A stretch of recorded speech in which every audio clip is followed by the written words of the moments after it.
Hello, friends. Welcome to the Nugget Climbing Podcast. This is your host, Stephen Dimmitt. And my guest today is Mercedes Pollmeier. Mercedes is the founder of Modus Athletica, and she is passionate about getting us stronger, more flexible, eating healthier, so we can go forth and crush for a lifetime. Today's episode is really a deep dive into flexibility training for climbers. I've had several guests on the podcast refer to Mercedes as the best in the business when it comes to flexibility and movement training. And if you are similar to me and have been intimidated by flexibility training because of all the stories we hear about how many hours and hours it takes to get any noticeable results, I think you will get a lot out of this interview.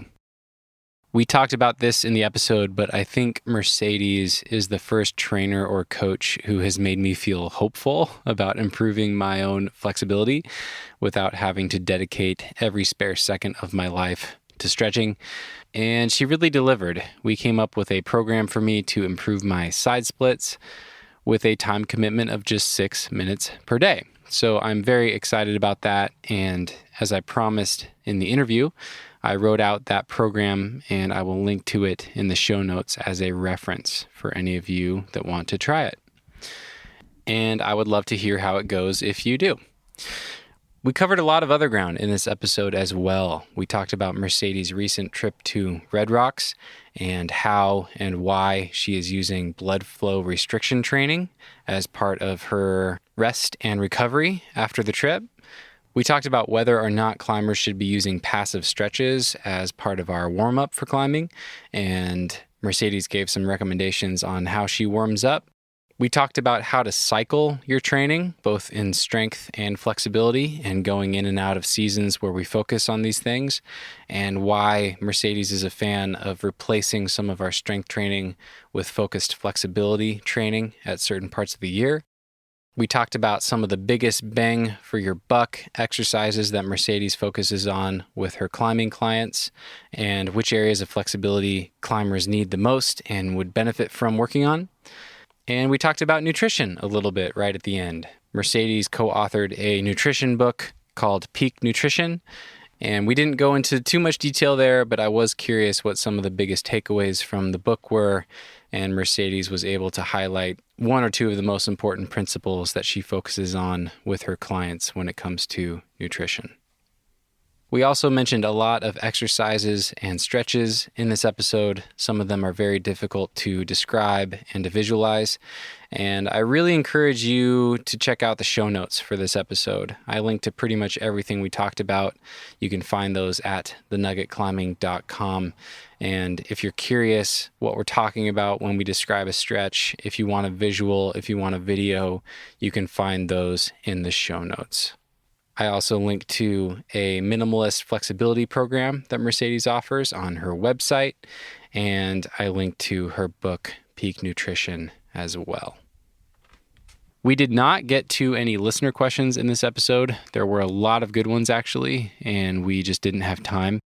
So instead of trying to squeeze those in here, we decided to release this episode as a standalone. And Mercedes and I did a follow-up call about a week later, and that will be available on Thursday. So if you are a patron and if you submitted a question for Mercedes, be sure to tune back in on Thursday to hear all of your questions answered. That was a really great conversation as well, and we clarified a few things from this episode. And I thought Mercedes had excellent answers for you guys. And we went for over an hour, so a lot of good stuff in that one as well. If you are not a patron, you can hear the teaser for that follow-up on Thursday. And if you want to hear the whole thing, you can sign up for Patreon at the link right there in your podcast app. It's just $5 per month to get access to follow-ups. We did have some connectivity issues toward the end of the interview. You'll hear Mercedes get a little choppy for a minute or two, but hang with it. We sorted things out pretty quickly, and with a little editing magic, it all worked out. Okay, without further ado, please enjoy this deep dive into the world of flexibility with Mercedes Pollmeier. Cause no one can do it like we do it, like we do it, like we do it. Cause no one can do it like we do it, like we do it, like we do it.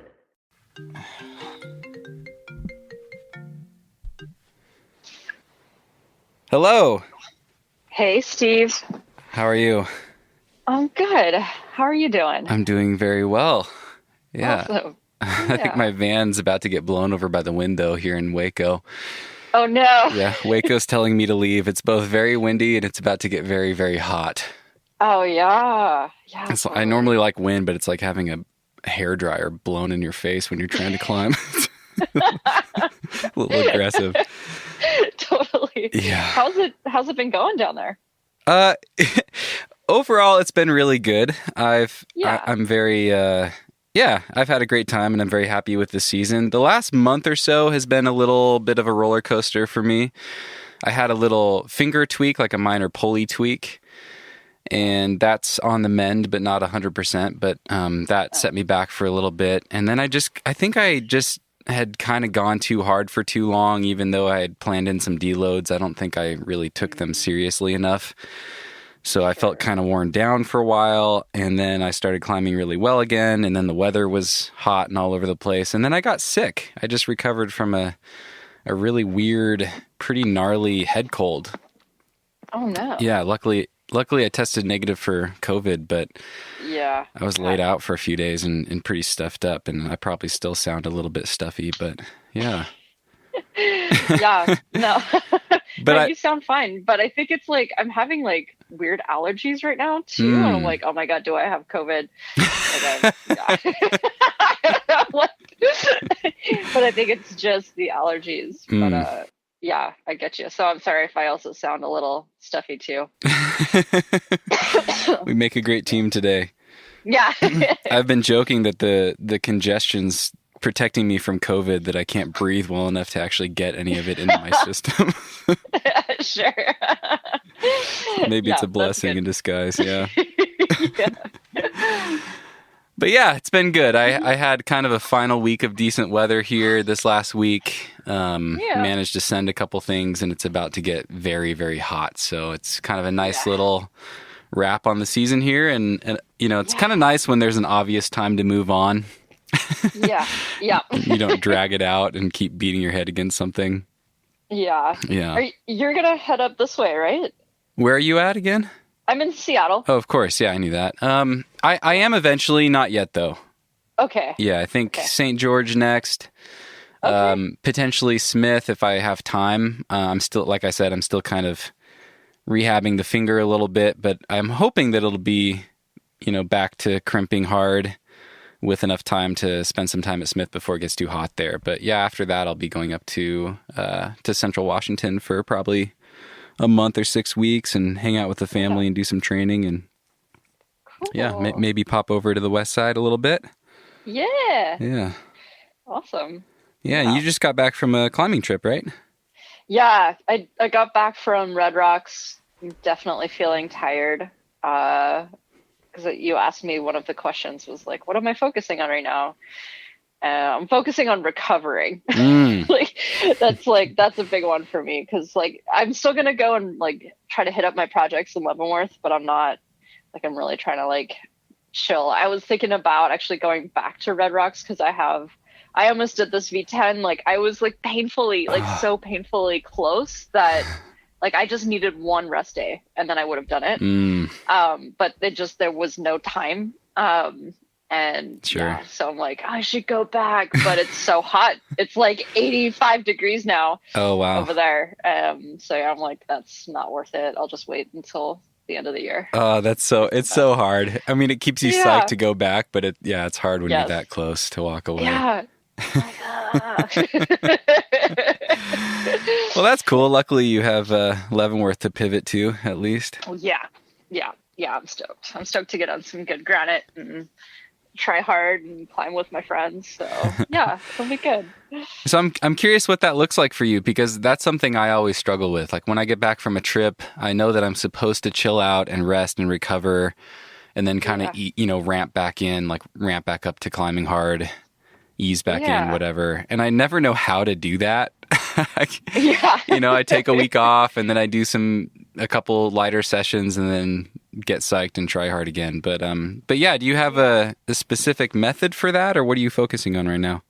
I mean, so what I did was when I got back, I basically forced myself to not climb for, I think it was like 4 days. Like I didn't do anything. I stretched. I did some passive stretching, and just like went on some walks. And then when my climbing session, I kind of just wanted to check in on where I was at. So I did I have this circuit on the min board that I basically keep it as like a list, like one of my logbooks in the Minboard app. And I like periodically like go back to it to see where I'm at. And I was actually really surprised. I was like, okay, like I can do most of the climbs here pretty quickly. So that means like my fitness is still up, but my strength went down a little bit. So I'm like, okay, like I should probably focus more on strength right now and like still like limit climb, but just bring the volume down. So I'm probably down by like 50% compared to my training volume. Okay. So, volume is 50%, but you're keeping the intensity high? Yeah. Okay. Yeah. And like that way you can like at least maintain and like likely still improve your strength. And I'm going to be focusing on finger strength here in about a week. I'm going to kind of switch over to some finger like specific work. But yeah, so like I'm not really doing too much like heavy lifting. I'm doing like moderate loads at moderate volumes. So like I'm doing bench press and like some pull-ups. I'm doing pull-ups because I'm actually doing a pull-up program with a friend of mine. So like I kind of have to do pulling. I'm curious. We can circle back to that. Yeah. Okay. But I am doing blood flow restriction training. So that's why it's like very moderate loads. Like I'm not lifting heavy like at all. And it's really nice because I have like, I don't know if like, yeah, you just mentioned that you have a finger injury. So like when, so coming back from Red Rocks, I'm like, oh, my back is hurting. My finger is hurting a little bit. Like my shoulder's hurting, like things that I didn't really have really like too much going into the trip. I'm like, I should let these rest and recover. How do I maintain my strength and let these things recover? And that's blood flow restriction training. Yeah. And so like all of these little things have been kind of healing up. Whether that's blood flow restriction training, I don't know. It could just be that I'm resting because I'm resting and not like my volume is so much lower. It could also be that. So, you know, I'm in like a research study of one. So, but the blood flow stuff is nice because it doesn't take very long. It feels kind of good. Like if you like that pump feeling, and the effects last at least 2 days. Like I feel kind of like this feeling of like no pain in my body for a couple days. So yeah, that's been kind of nice. Yeah. Yeah, this is okay. So this is so interesting. I'm hesitant to even ask about this because it could be an entire episode, I'm sure. And I think it probably should be. I actually have it kind of in the back of my mind to do a whole episode about blood flow restriction training. And I know it's something that Tyler Nelson talks about a lot. Yes. It's one of the few things in training that I've heard about a number of times now and seems to have, good efficacy. And I've never tried it, never looked into it, don't know anything about it. So we don't have to go into the weeds here, but I would love to hear from your perspective, just maybe as a general overview, what is it and what would it be used for?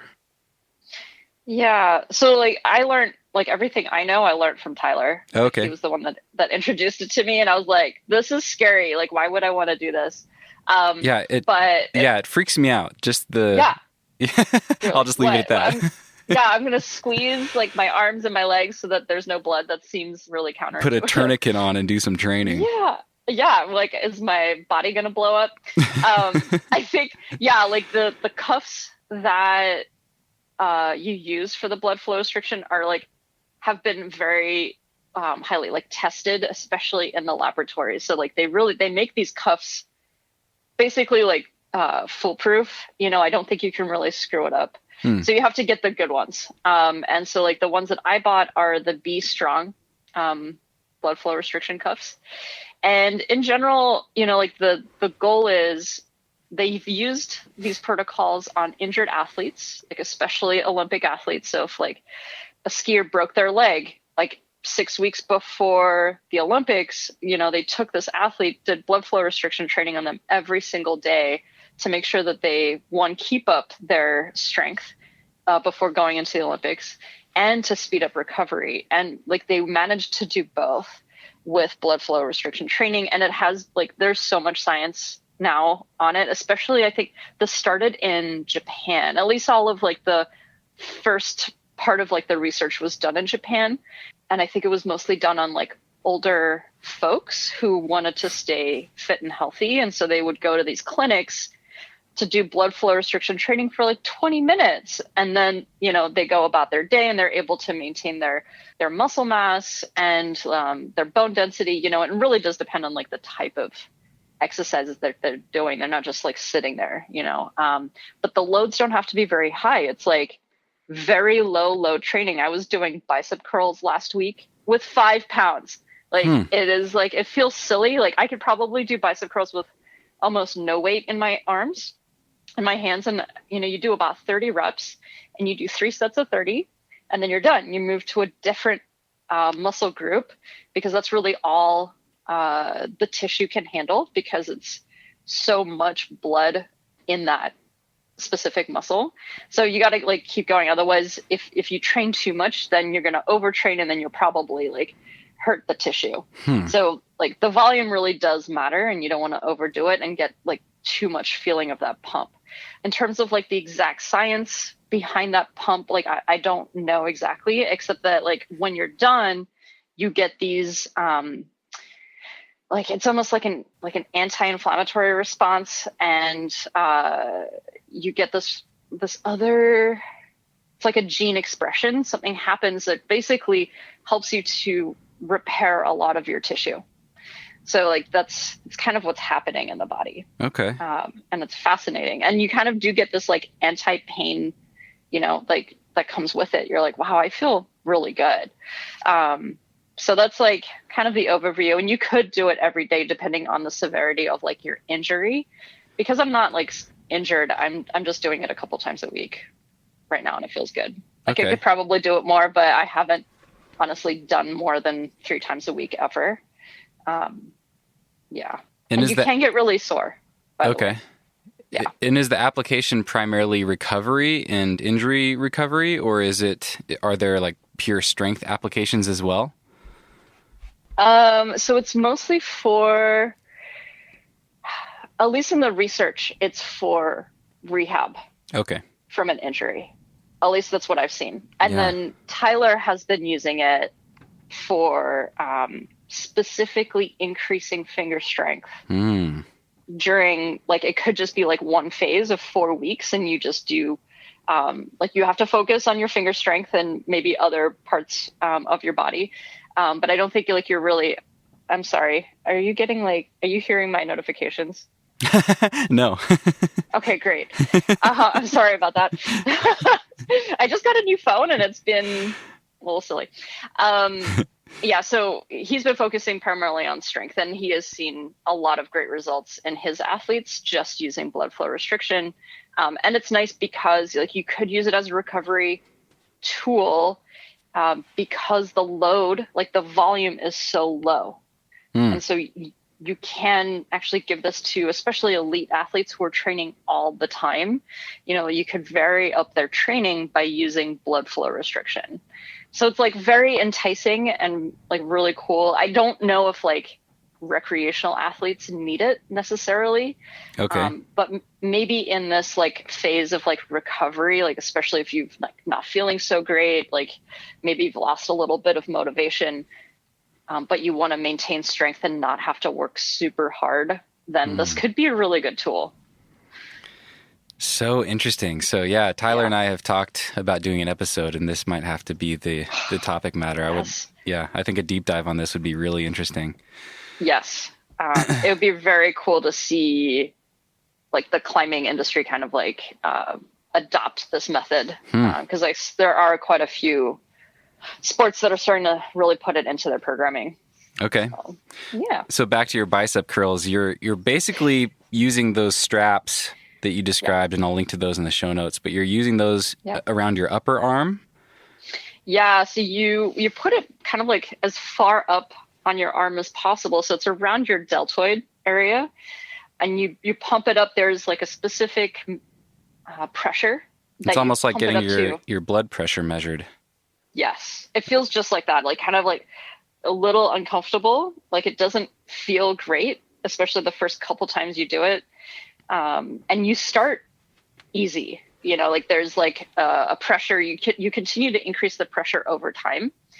And you can do like maybe 4 to 6 exercises, and you do 3 sets of 30 repetitions. And you should be able to finish all of those reps. Like if you're not being able to finish those reps, the weight is too heavy or the movement is too difficult. Yeah. The finger protocol that I use that I got from Tyler, which, I kind of adapted it, is like you do finger curls with like, I have a tension block and I just add a kettlebell, like a very light kettlebell. I think it was like an 8 kg kettlebell, and you do finger curls. I think I did around 20 to 30 finger curls. And then I did a hangboard. Like I just hung like on the larger edge for 10 seconds. And then I would rest 30 seconds and then repeat and do that. I did that for about eight cycles. Okay. So that one, like, because it's like a smaller muscle group, it feels like I can continue to do more work. Whereas if I did bicep curls more than 3 sets, I would, like, it feels like my biceps are going to explode. And you're leaving the bands on during that rest period. Yeah. Okay. Yeah. And I think the max amount of time is like around 20 minutes, maybe 30 minutes. Like, I don't think you really want to go much more than that. Okay. Yeah. Yeah. I mean, Fascinating. there's definitely things you need to look into. Like, you can't just like go ahead and do it. Tie tourniquet around your bicep and just go for it. Yeah. Yeah. Good to know. Cool. Yeah. To be continued. I will have to reach out to Tyler and try to set this up, because I think this would be a really fun deep dive. But yeah, I'd be stoked on that. But Mercedes, I have more on my list here than we can probably get to today. I figure I should probably start by checking in. Do you have a time limit today? Not really. Okay. Because I left it very open. Okay. I mean, we could definitely go big. This could very easily turn into a 2-part conversation, because I got a bunch of questions for you too. Okay. So, but yeah, we can kind of feel it out. You know, all the people that submitted questions are also patrons, so we could just do that as like a follow-up, and then they could still hear your answers to their questions. But yeah, we'll see. I think we'll cover a lot of them just through the stuff that we had already planned on. Okay. But I figure with you, it's probably a good idea to just give a little more context to our listeners about your practice and what you focus on with clients, and what that's looking like these days. Yeah. So a lot of my background, I'm a strength and conditioning coach. So a lot of my training is based on like research. And then there's this other side of my training that is more movement practice based, which is not covered in research. Like, that's really hard to do a lot of research on. However, my goal is to kind of like merge the two. And movement practice is kind of like a very nebulous term. And I did it for many years, mostly to help me get through a time when I wasn't motivated to climb. But I did want to continue improving my athletic skill. And so I did a lot of this movement training. So I do blend the two. So with my clients, we work a lot on like strength, climbing technique, footwork, flexibility, and trying to improve quality of movement. And we do that through some like movement practice. So that's kind of like the whole package. And then I help some of my clients with nutrition. Like, I don't like to make meal plans, but we talk a lot about like habit-based nutrition. And all of that is really done through my one-on-one coaching. And then I do offer flexibility focused training, kind of like on its own. And I do that through courses, and I have a product that's an evergreen product on my website, which is the Minimalist Flexibility Program. And I'm about to release a couple other programs this year that'll be more like group focused coaching rather than one-on-one. Okay. Exciting. Yeah. Yeah. I want you to fact check a couple things. So I have a note here that you have a master's in human movement. Yes. Yeah. I do. Yeah. What's your elevator pitch for that? How would you describe that to someone if you only had a couple minutes to break it down? Yeah. Whew. Should we even get into that? Oh man. Yeah. Well, essentially a lot of my research was in how people learn a skill. So it's like skill development and like how that changes their perception of, I think themselves and like their own skill level. So it's like when you go into your master's, you can choose a lot of different pathways. And so for me, it was like climbing and like, how do I, like at the time, no one was really researching climbing. So I had to kind of like choose a lab to kind of like continue what I was like really passionate about. So I did a lot of like my own climbing research. And then I went into a lab at University of Colorado in Boulder. And I was with this group that did motor learning. And so we would like basically find out how people best learn. You know, like is it positive reinforcement? Is it the type of cueing?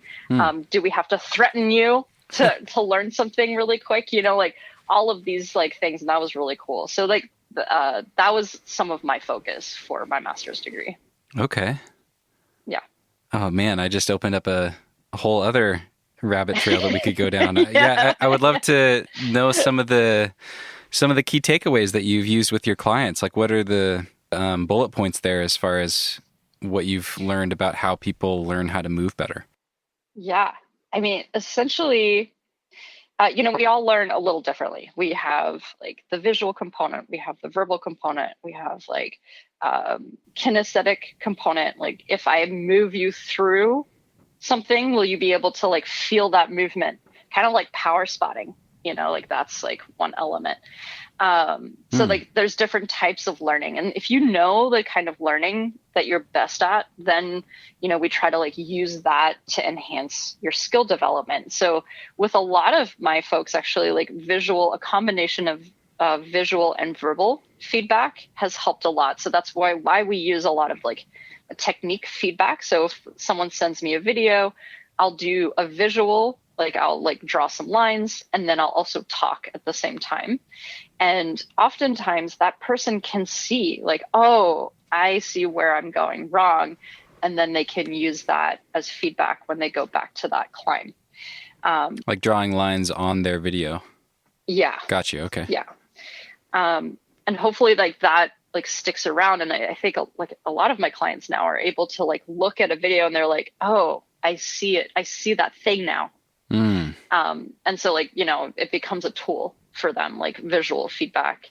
I mean, the other thing, and this is very simple, I think most people know the answer to most of their questions.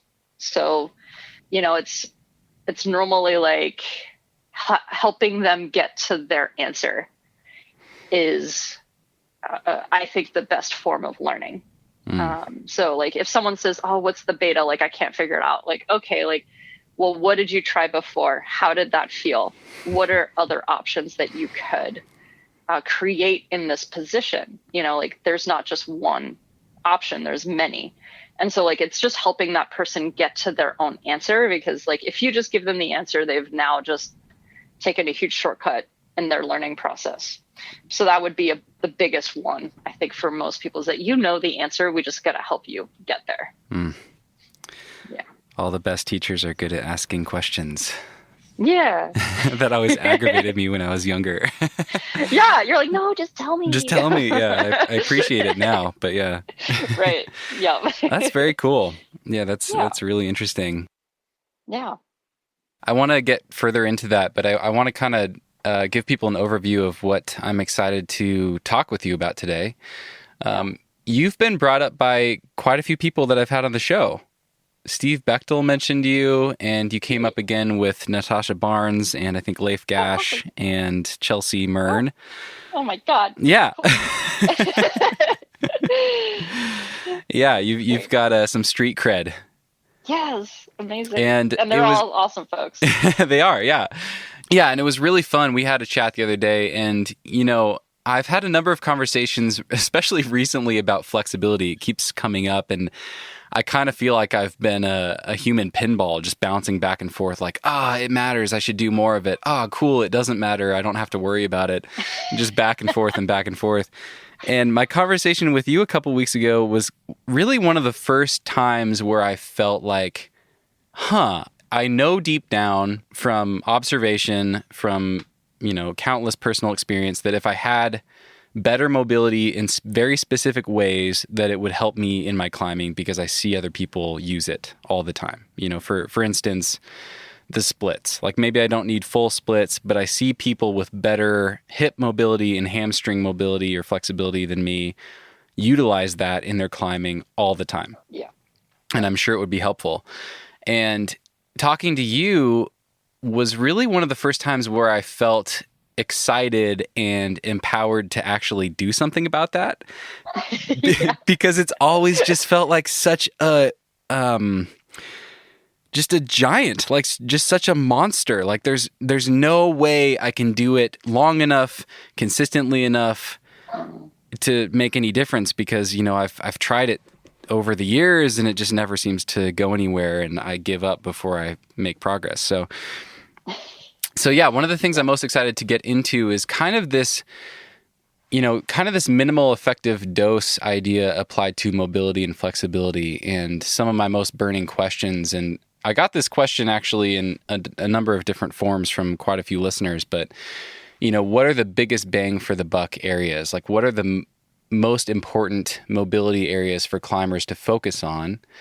And how much do we have to do to really make a difference?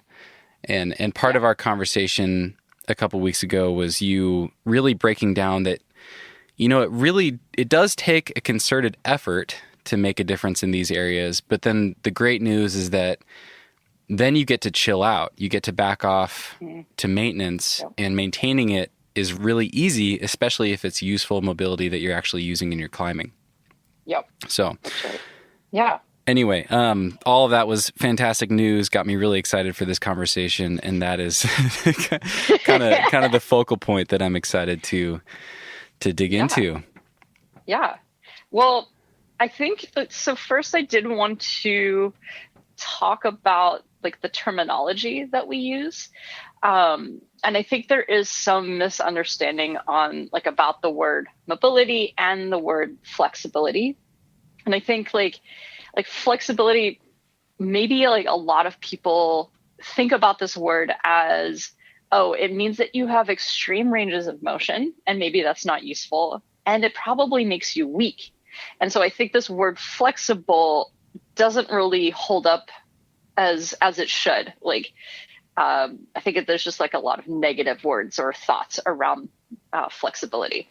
And then we have this other word, mobility, where we're like, oh my God, I'm so excited about mobility. I need to do mobility training. And somehow like this word mobility has like all of these positive thoughts around it. And so I just want to like clear some of the terminology up. And I think that while like using the word mobility is great, it's just like a slightly wrong. So like flexibility, like the definition really is actually just being able to move or bend without breaking, and if we have a way of measuring it, which is range of motion.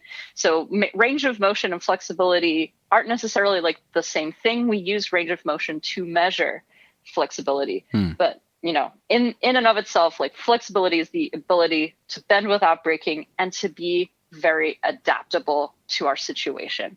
So when you think about that definition for climbing, like that's exactly what we need and what we want when it comes to climbing. We want to be able to get into any kind of position that's asked of us, especially when things get really, really hard. So then mobility is more of this, it's more of a, like the sum of all of these other motor qualities.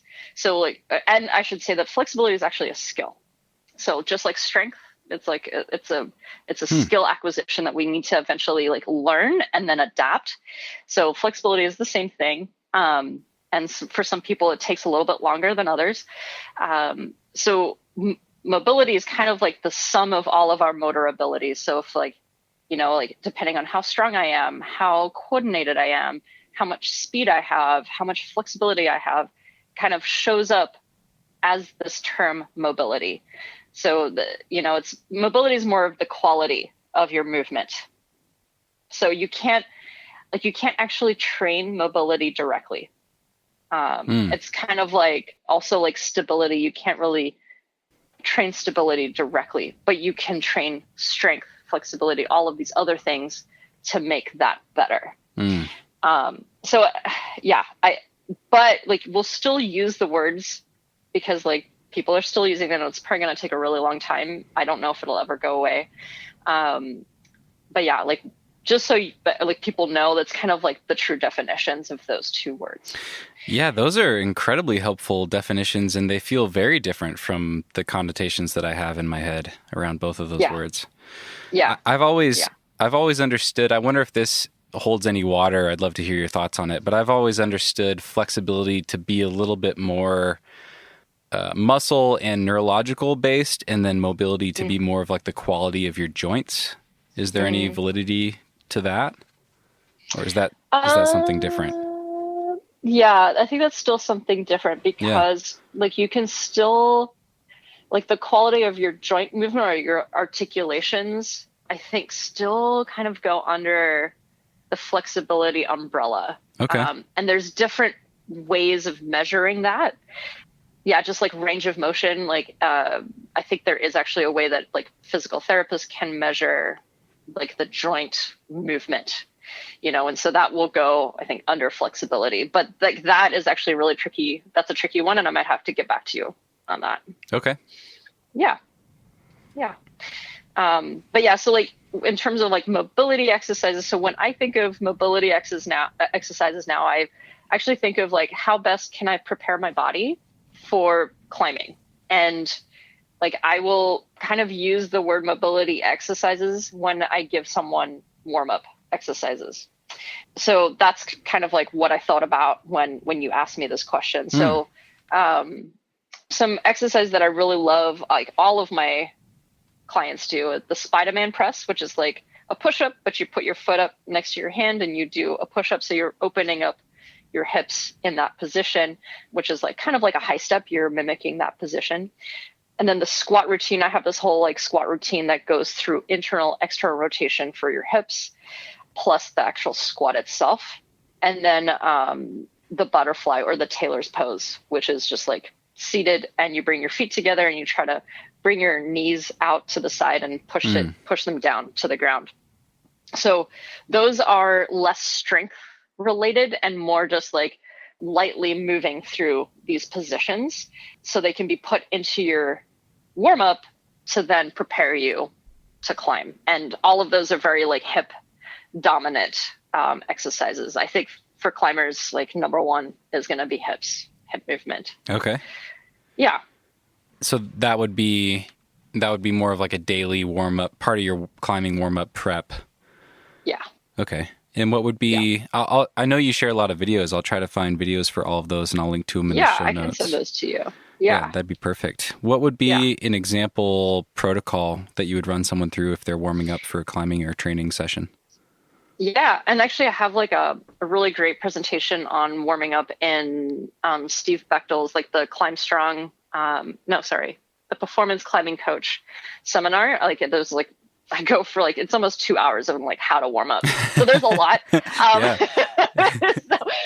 the quick and dirty is like, like spend time warming up, especially if it's a limit session, like get your body warmed up, either like some cardio or something like that, get your blood flow into your muscles and joints, and then start to move them around. So I like to do like leg kicks, arm swings, things like that. And then I go into some very specific positions like the Spider-Man press, the squat routine, or anything very specific to the climb. So this V10 that I was projecting required a very heavy right heel hook for like several different moves. So I really I made sure that my right side was well warmed up for those movements. And I did like the Taylor's pose for that. I did the piriformis stretch for that. So passive stretching is okay in your warm up. You're going to be totally fine doing those passive stretches. It's not going to inhibit your performance 100%.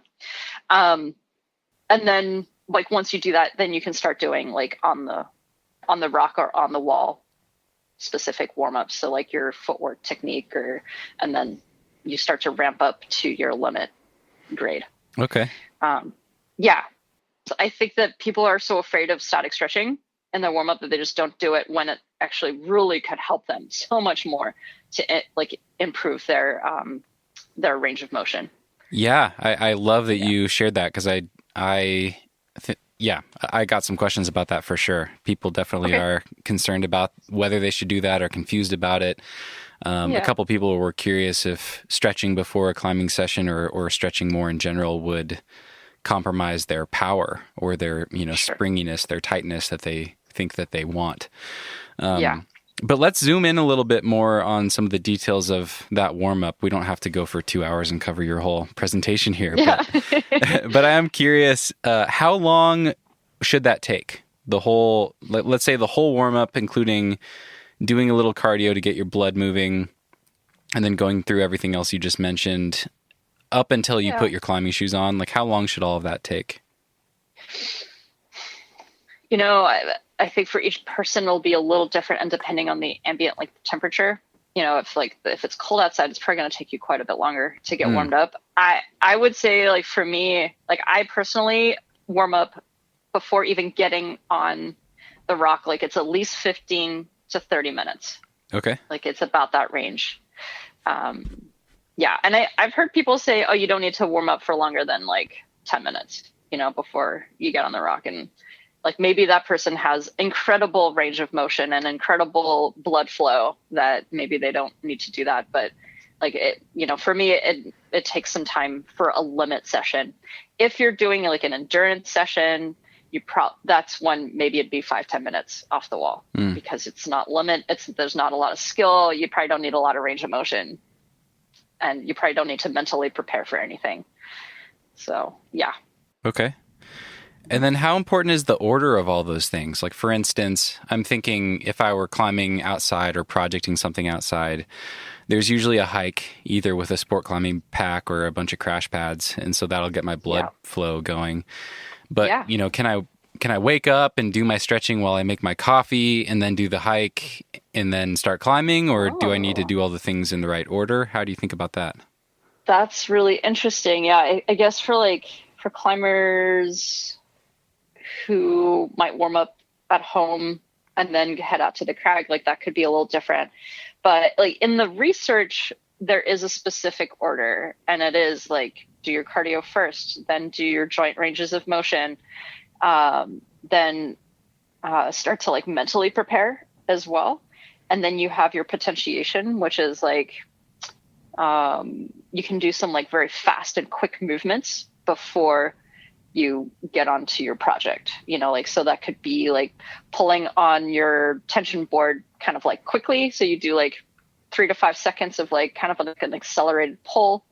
So there is a specific protocol, and that's called the ramp protocol. So if anyone wants to look into that, that's there's a lot of research on that. So it's RAMP. Okay. I'll find some stuff and I'll link to it. Yeah. And then as far as, the isometric stretches at that final, getting towards that final stage of the warm up. Yeah.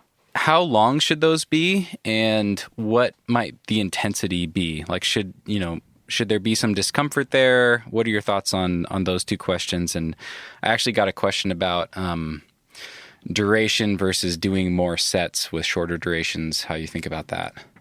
Yeah. Okay. So we're talking specifically about the hips here, and if I know that you asked a question before whether static stretching inhibits performance, like maybe I wouldn't do a long held finger stretch before I get on the climbing wall. Like, okay, like that's very specific. Like I use my fingers probably very close to max on my limit boulders. So I won't do a 90-second hold on a finger, like a finger stretch, or like even my wrist stretches. But I do move my wrists and my fingers. So I just don't hold it statically, but I will, make sure that I have all those joints prepared for what I'm about to do. But with the hips, it's a little different because we are probably nowhere near 100%. And it's not like 100% effort on the climbing wall. And it's not like I'm doing 10 dynos in a row. Like if I was doing dynos all the time, maybe I wouldn't stretch as much, but even then, it really depends. And the reason why, like, they've done all of these studies on sprinters where they would have them stretch for 30 or 60 seconds and then ask them immediately to go sprint. And of course, they're going to be slower. So whether you're stretching or not, that stretch really shouldn't inhibit your performance because the stretch affects, it's called the Golgi tendon organs. They're like these little mechanical structure in our muscle that tells us where we are in space. And so like before we used to think that would just like turn off. So it would basically like give us, it would like essentially slow us down, but also not have the signal to say, hey, you have gone beyond a range of motion that your joint can handle. And now there's a higher risk of injury. So that I think is all kind of like being debunked now. Like, okay, the GTOs, yes, they turn off, but it's only for like 7 seconds. Oh, interesting. So you can, like, if you wait, like by the time you stretch and then put your shoes on, get your chalk on, I mean, it's probably going to be like 10 minutes, before you're like maybe even limit bouldering, who knows? Sure. So that's why it's okay. You're going to be totally fine. It's not going to slow you down. So the stretches that I would do, like the positions, I would hold them for at least 30 seconds. Like 30 seconds is a lot of the research shows an improved range of motion from a 30-second hold, and that can be one time. Okay. If you wanted to, you could do several sets of 15 seconds. If you want to do that, that's okay too. It might be up to the person. For someone like me, I am a very stiff person. Like I'm very tight. I need longer held duration. So I will hold at least 1 minute to 2 minutes. And like, for example, like that project I was doing, and it was actually like halfway through my session, I was like, I'm starting to get tighter. So I need to open it up. And I held the stretch for 2 minutes to like open it up again. So anywhere between there, like I think research shows that like anything more than like 2 minutes probably isn't going to do much more. Okay. For you. Interesting. Yeah. And then what about the intensity or the sensation? Yeah. Like what are you feeling when you're sitting there for 2 minutes, opening it back up? Yeah. So we have this in the beginning of the stretch, we have this sensation or a mechanism called the pre-stretch. And basically we want to override what's called the stretch shortening cycle. So when your joint goes into a stretch, the stretch shortening cycle kind of like inhibits that joint to go much further. So that sometimes could be like for each person that could be a little different, but basically like the feeling is probably relatively like high intensity. So we don't want to go there. So like I would say like a 6 out of 10. Okay. Like pretty low intensity. That pre-stretch could last about 30 seconds and you just hold that 6 out of 10. And then you can push deeper into an 8 out of 10 once you've kind of like push through that pre-stretch sensation and kind of like ride that 8 out of 10. Like it shouldn't stop your breathing. Like if it stopped your breathing and you feel very uncomfortable, that is not the right intensity. It should be something that feels like it feels good. You can easily breathe through it. And any kind of like sensation is fine. So if like it's a very low intensity, that's actually probably okay. if we're talking about improving flexibility, okay, we need to like stick to the higher end, like the higher intensity. But if we're just looking to increase range of motion for that session, like lower intensity is going to be okay. I would just hold it for a little bit longer. Okay. Yeah. You just triggered a thought for me. What about breathing? Should we be trying to breathe a specific way or do anything in particular to, relax into the stretch as much as possible? How do you coach people as far as that goes? Yeah. So, like the best thing you can do is like breathe in through your nose, out through your mouth, and try to make the inhales and exhales maybe just a little bit longer than your normal breathing rate. But especially on the exhale, like you want to mentally kind of like connect with that muscle that you're stretching and think about it just like melting away. Like it's just like completely relaxing. And so that exhale, like naturally our exhales are parasympathetic, like they're tied to our parasympathetic nervous system. So what that means is that we naturally relax every time we exhale. So if we can make that exhale a little bit longer and a little bit more intentional and really think about like a target joint or muscle, that's really going to help with that relaxation of that joint and muscle. Okay. Yeah. There's a lot of other breathing techniques, especially when we go into like flexibility training, but this is like the simplest one that anyone can do, and it's very easy. So what comes to mind is like a deep, long exhale like that. Yes, that's perfect. That's really helpful. I like the melting away. Yeah, that's a really good. That's really good language. That seems really helpful. Awesome. Cool. Okay, so we've been talking about things to do every climbing session to warm up for this session. Are there any other parts of the body that you focus on, or is it primarily the hips? So anything for shoulders or anything else? Yeah, so like there's a kind of a group of shoulder exercises that I like to have my folks do, and for me personally, because like a lot of us sit at desks, so we kind of like round our shoulders forward a lot more. So what that means is that it's going to be a little bit harder for the scapulas to move in the direction that we want them to move. So if we can do some exercises that incorporate like the mid and lower traps, so like these exercises called the band pull aparts. I love those because it gets the mid and lower traps to engage. And it also starts to help pull the shoulders back. So like it really helps to move the shoulder blades around. So that one's awesome. I do that every time. And like for me personally, I'm doing up to like 40 repetitions of this, mostly because it feels good.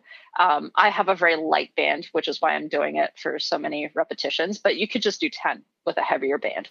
Okay. So like that one, and I warm up my wrists. Like it used to be every session because my wrists were so tight, but I don't have to do that much anymore because I have that range of motion now. So I will spend just a little bit of time on my wrists and my fingers, and then I'll do, the tension block. I will use the tension block for a lot of the stuff. Squat, like the squat routine. What else do I make sure I do? Oh, pulling. So like I use the band to pull as well. So like rows. Oh, okay. Those are great. Yeah. Just to get the activation of those muscles, not necessarily as a strength workout, but just an activation. Okay. Yeah. Like loop it around a tree or something. Yeah. I normally do a bent over row. So like my foot is on the band. Oh, okay. Gotcha. Yeah. Nice. Yeah. Perfect. I want to move into some of the more focused flexibility, like if I were trying to improve my flexibility in specific ways, and some of the biggest focus areas for climbers. But before we do that, is there anything that we missed or should anything we didn't touch on that we should with the mobility stuff? Just know that this mobility stuff probably won't increase your flexibility. Okay. It might, but it will probably take a very long time. Okay. So it'll make you it'll give you the most out of what you have already for that session. Exactly. But it won't increase your flexibility over the long haul necessarily. Yeah. Okay. Yeah. Perfect. Okay. So with flexibility, I mean, I have my own specific area that I am most interested in focusing on. But before I just selfishly hog the mic here, I would love to just hear, what are the areas that you prioritize with your climbing clients? Yeah. So, before I used to have like these flexibility drills and like, okay, you're going to work on this. But I think it was not motivating for a lot of my clients to do. And I think a lot of people struggle with this. They're like, like flexibility is just kind of boring. So how do we repackage this so that you can kind of see progress, like almost on a daily basis? And how can we make it so obvious that it's actually going to help you in your climbing? And I love this. So, this is the pitch that got me so excited to yeah. talk to you. Yeah. And so like basically by looking at professional climbers, you see them doing the splits. You're like, they're basically doing a side split on the wall. And when you see the pros doing even high steps, like they're almost in a front split when they do that. So I've now adopted that of like, okay, these are the things we're going to be working on. We're going to be working on the side split, the front split, and I throw in the back bridge because this is something I have sucked like so much on like for most of my life. I could never get into a bridge. That's perfect. I got a question about the back bridge in particular. Yeah. So yeah, I love it. Okay. So those are like 3 positions that I think are very useful. And if you don't want to do the bridge, that's fine. Like if you're going to choose 2, the front split and the side split, and that's it, like especially Amazing. For climbers. Yeah. And so like what's great about them is that you take photos at the end of every session and you're like, ooh, I have made progress every time.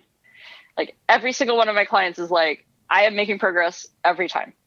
And like, these are folks who have been, training with me for like years, and it's still like, they're still able to make progress. They're making visually noticeable progress every time. Every time. Yes. Every time. That sounds too good to be true. I know. And if they don't, sometimes it happens where, there's no progress. Like, okay, that might be like a sign of like, okay, maybe it's time to deload or like, let's take a break from flexibility for a little while and then come back to it. So like flexibility is something that you kind of do need to like cycle through, just like strength training, like strength and power training. Flexibility is basically treated very similarly. Let's pause on this, or rather, let's take a moment to really hammer this home, because this is something that I know, but continue to screw up all the time. I hear things like strength is the foundational, facet of our performance, and we always need to be stronger. We always can be stronger. And so I've definitely fallen in the trap of just trying to strength train constantly all year round. Yes. And it never seems to work. Or it'll work for a while and then I just get, stuck forever. So I would actually love to I'll leave it open, but I'd love to hear you just kind of elaborate on what you just shared. The cycling. Like specifically on the cycling? Yeah, the importance of cycling through both strength and flexibility. Yeah.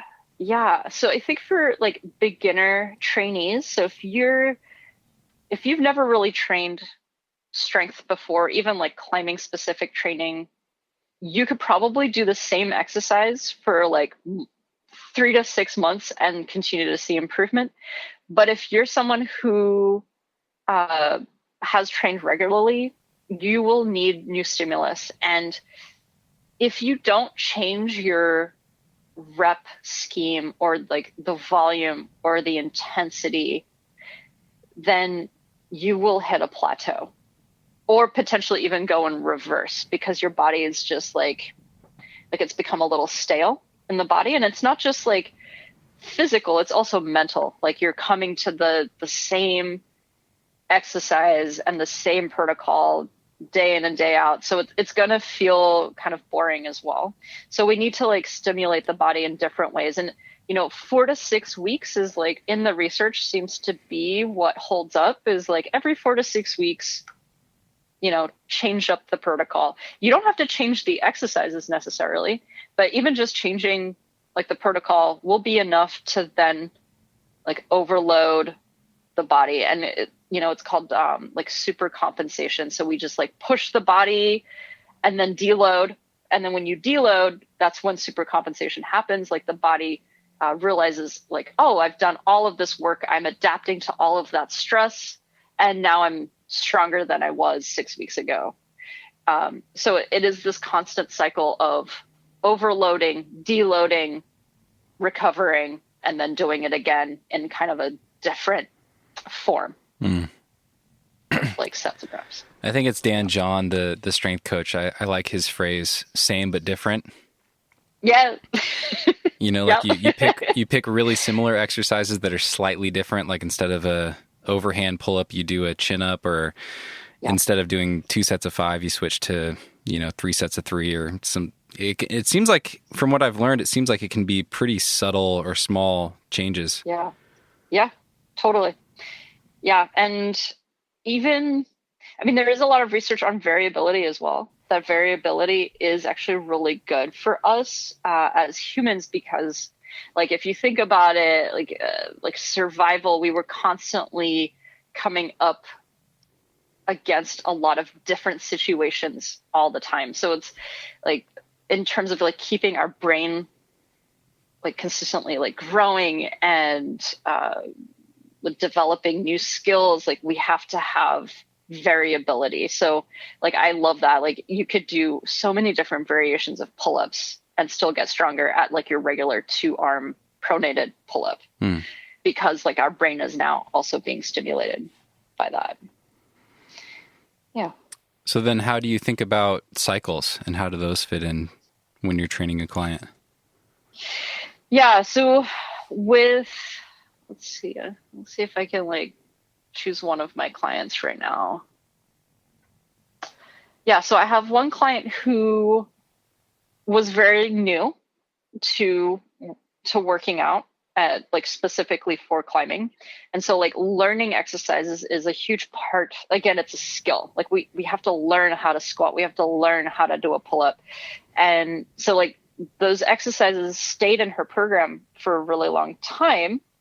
However, the reps and sets changed. So I actually didn't really change the main workout, the main exercises for very long. I changed the accessory exercises. So the things that happen afterwards. So if you have your main block of strength training, so let's say I'm going to do 4 sets of 4 reps of squats, and then maybe 4 sets of 4 like bench press. Let's just say that that's like the thing. And then after that, you do a couple sets of higher repetition work as kind of like a finisher, and to really drive home some of those movement patterns, to increase the blood flow, to get a little bit more strength gains. And they look very similar to those exercises. So like if I'm doing a squat, maybe I could do as a finisher, like a cyclist squat, which is like your heels are elevated and you do higher repetitions. So you can do 10 to 12 reps right at the end just to like finish it out. A cyclist squat. I've never heard of that. Oh my gosh. They're amazing for your quad, the great quad development. Are you like in exercise. Like a lunge position, or are your feet? No, you're in a squat, parallel? But your heels are elevated by quite a bit. Like I like to use a slant board for it, and your knees like drive all the way over your toes, and you're basically just like going up and down, trying to keep your chest up as straight as possible. Okay. Yeah. And I would say like those accessory exercises are the ones you can kind of like change more on a regular basis to keep it fresh, and to introduce some new motor patterns. So in her case, it was like, let's keep it fairly similar for the regular strength block, like the main exercises, but let's change the accessory exercises on a kind of like a consistent 4-week cycle. Interesting. Okay. Yeah. Got you. And then I totally derailed us. I took us away from flexibility, but that's what we were talking All about good. originally. So Yeah. so how, I mean, this gets back to the pitch, not that you were trying to pitch me, but this gets back to what you said in our conversation that got me so excited. I would love to hear how you think about cycling flexibility in these cycles of, really prioritizing it to try to improve it versus backing off and just maintaining, and how that can look over the long term to make big progress for people. Yeah.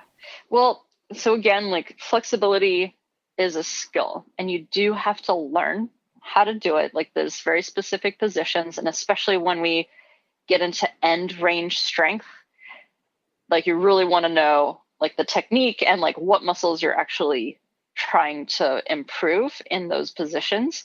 So, like just like strength training, if I'm learning how to do a pull-up, like if the goal is to improve my pull-up, I have to learn first how to do a pull-up, and then you can do all of the protocols for that. So it's similar. So for flexibility, if my goal is to improve my hip flexibility, I know that, okay, I suck at having my hips into the wall. So if I'm like straight, kind of like a frog position, and I suck at like having that position and keeping my hips into the wall, I need to work on my side split position. That's the easiest way, like in my opinion, to work on that specific flexibility off the wall. So you could start with like passive stretching, one that'll teach you sensation in your body, like how should a stretch feel? How do I best get into this position so that I can stretch the muscles that need to get stretched? And then once you like understand those sensations, then you can kind of go into the deeper ranges, which is the end range strength. And you can do exercises like the horse stance or even just the side split hold. And those do require a lot of body awareness. So that's why it is important to first start with some of these passive stretching exercises first, and maybe for a couple weeks, just doing that. And then so these deeper ranges or end range strength, you can, if you want to, actually replace some of your strength, like lower body strength exercises with these. And, I basically did that. I was like, I suck at flexibility. Like I cannot move the way that I need to sometimes. So I'm really going to prioritize this. And I truly believe like, if you want to improve your flexibility, you do have to focus on it. But you can always and we'll talk about this, like the maintenance phase. So replace some of your like maybe deadlifts or squats with the horse stance, or like a close one to deadlifting would be the J curl.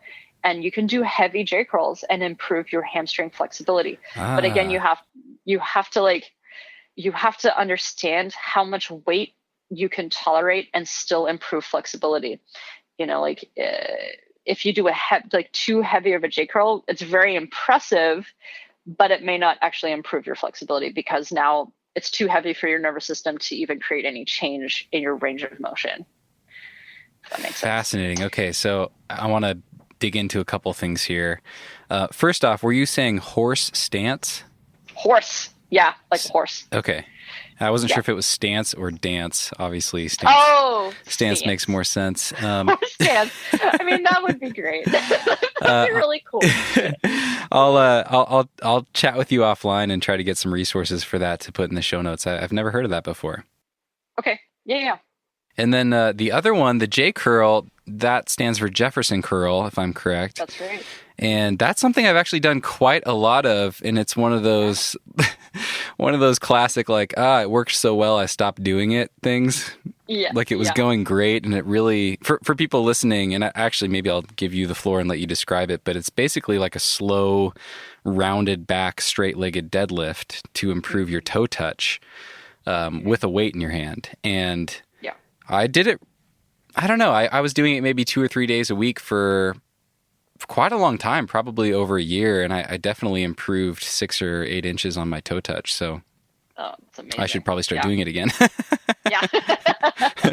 I've lost some of that. But yeah, would you be willing to expand on the definition there of what the Jefferson curl is? Yeah, like it's really important with the Jefferson curl. So like what we're working on is the posterior chain. And the posterior chain is like starts or basically starts at the base of your skull and goes all the way down to your big toe. So like that whole line is connected, if you think of like fascial lines. And it's really important to articulate every single segment of your spine, and you're articulating in a way that you're like trying to round your spine as much as possible at every segment. And a lot of people, especially if you're a desk worker or maybe you are in certain positions for a very long time, you'll notice that you have very stiff segments in your spine. And so that's why I love the J curl, because it can really like open up spinal segments. And the spine, it houses our like our nervous system, like a spinal cord. So if that is moving really well, then I believe like all of the nerves will also glide and move well. And so like hopefully that will decrease a lot of people's pain in their body. Anyway, that's another topic. So like really articulate every part of your spine. Go pretty slow. It takes me about 10 to 15 seconds to go down. And then at the bottom, you really want to focus on anterior tilt, which is basically turning your hips, like your sit bones, up to the ceiling so that you get the maximum hamstring stretch. And not everyone's going to get like super low. You might only get like maybe like fingers to kneecaps, and that's okay. Because the spine is so rounded, it puts a lot more tension on the posterior chain. So you probably won't be able to go maybe down as far as like you are used to potentially. And other people might find that they can actually go a little deeper. It just depends on the person and how well their spine is moving. And yeah, making sure that the knees are completely locked out. And for beginners, I would do 0 weight, just no weight. And you do like maybe up to 10 reps and, like go slow and just feel that position. And then over time you can increase the weight. Should you hold something? Should you hold like a dowel or anything in your hands if you're starting with 0 weight? Yeah. So I think a dowel would be nice, or like even just a water bottle or something. Okay. I think probably having something in your hands allows you to have your arms straight. Like you want your arms to be relaxed. You want your head to be relaxed. But at least gives you some sort of target, and you can kind of see where you're at, maybe a little bit easier with an object in your hand. Yeah. And the little cue, like right at the end, especially for folks who are a little bit more advanced, is like, think about reaching beyond the floor.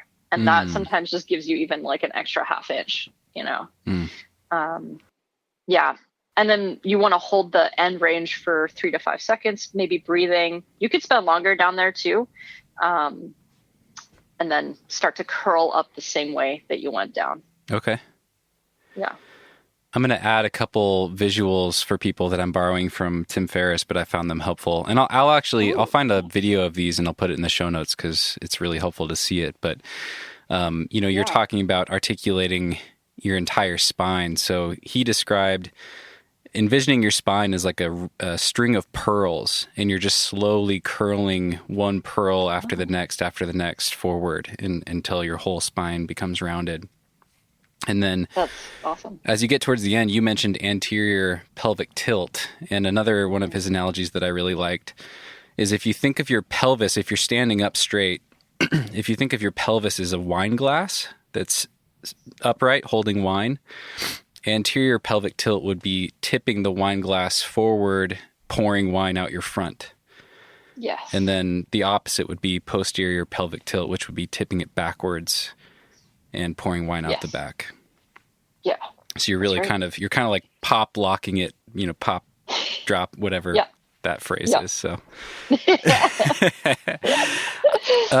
you said go down slowly. Give me a sense of the rate that you would go. Like how many seconds might a single rep take? For one whole rep probably takes anywhere between 15 to 20 seconds. Oh, wow. Okay. So could be longer. 5 to 10 seconds, maybe on the way down, hold it for 3 to 5 seconds and then slowly go back up. Yeah. Okay. Yeah. And for someone like you, Steve, like, because you've been doing it for a while and you've had this, it's been in your routine for a while, like I would have you do elevated toes. Like standing on a J-curl. box. Yeah. So a slant board. Oh, a slant board. On a slant board. Okay. So like standing on a steep hill. Yeah. Oh, that's interesting. I've never tried that. Yeah. So so again, like going back to that posterior chain, we're just like adding a little bit more stretch to the end of that posterior chain. So like elevating. And so for slabs, like slab work, if you're not very good at slabs and you suck at like your ankle mobility sucks, like this is actually kind of like a 2-for-1. You get increased flexibility in your ankles and the rest of like your hamstrings and the rest of your posterior chain. But I wouldn't recommend that for beginners though. Well, yeah, I already know that that's going to be really hard because my ankle mobility is not great. Yeah. I can feel the tightness in my calves just thinking about doing that. So yeah, that'll be good.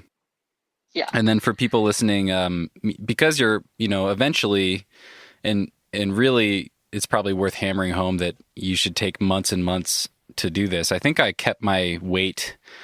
I had this like 4-pound bar that I would use, and I started with that, and I think I kept it at that bar for months, literally months, until it just felt stupidly easy.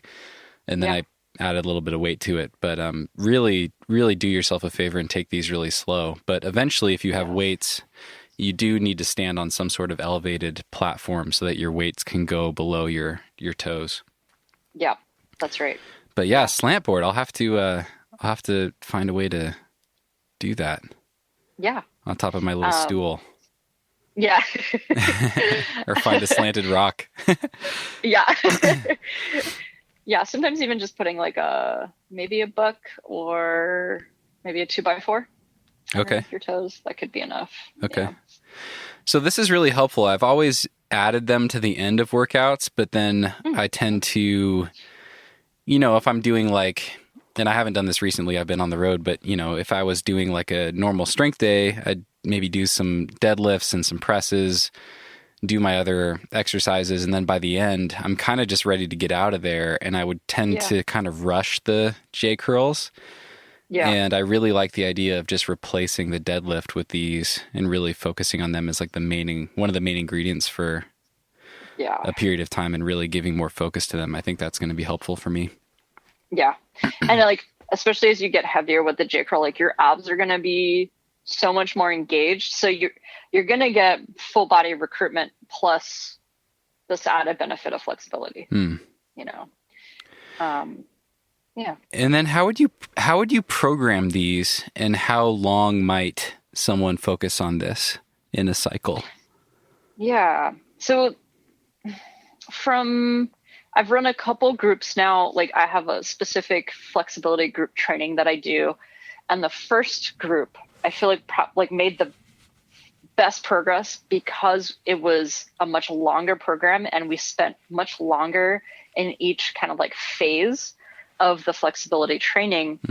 And so like as a beginner, I would say spend at least 2 to 4 weeks of passive stretching.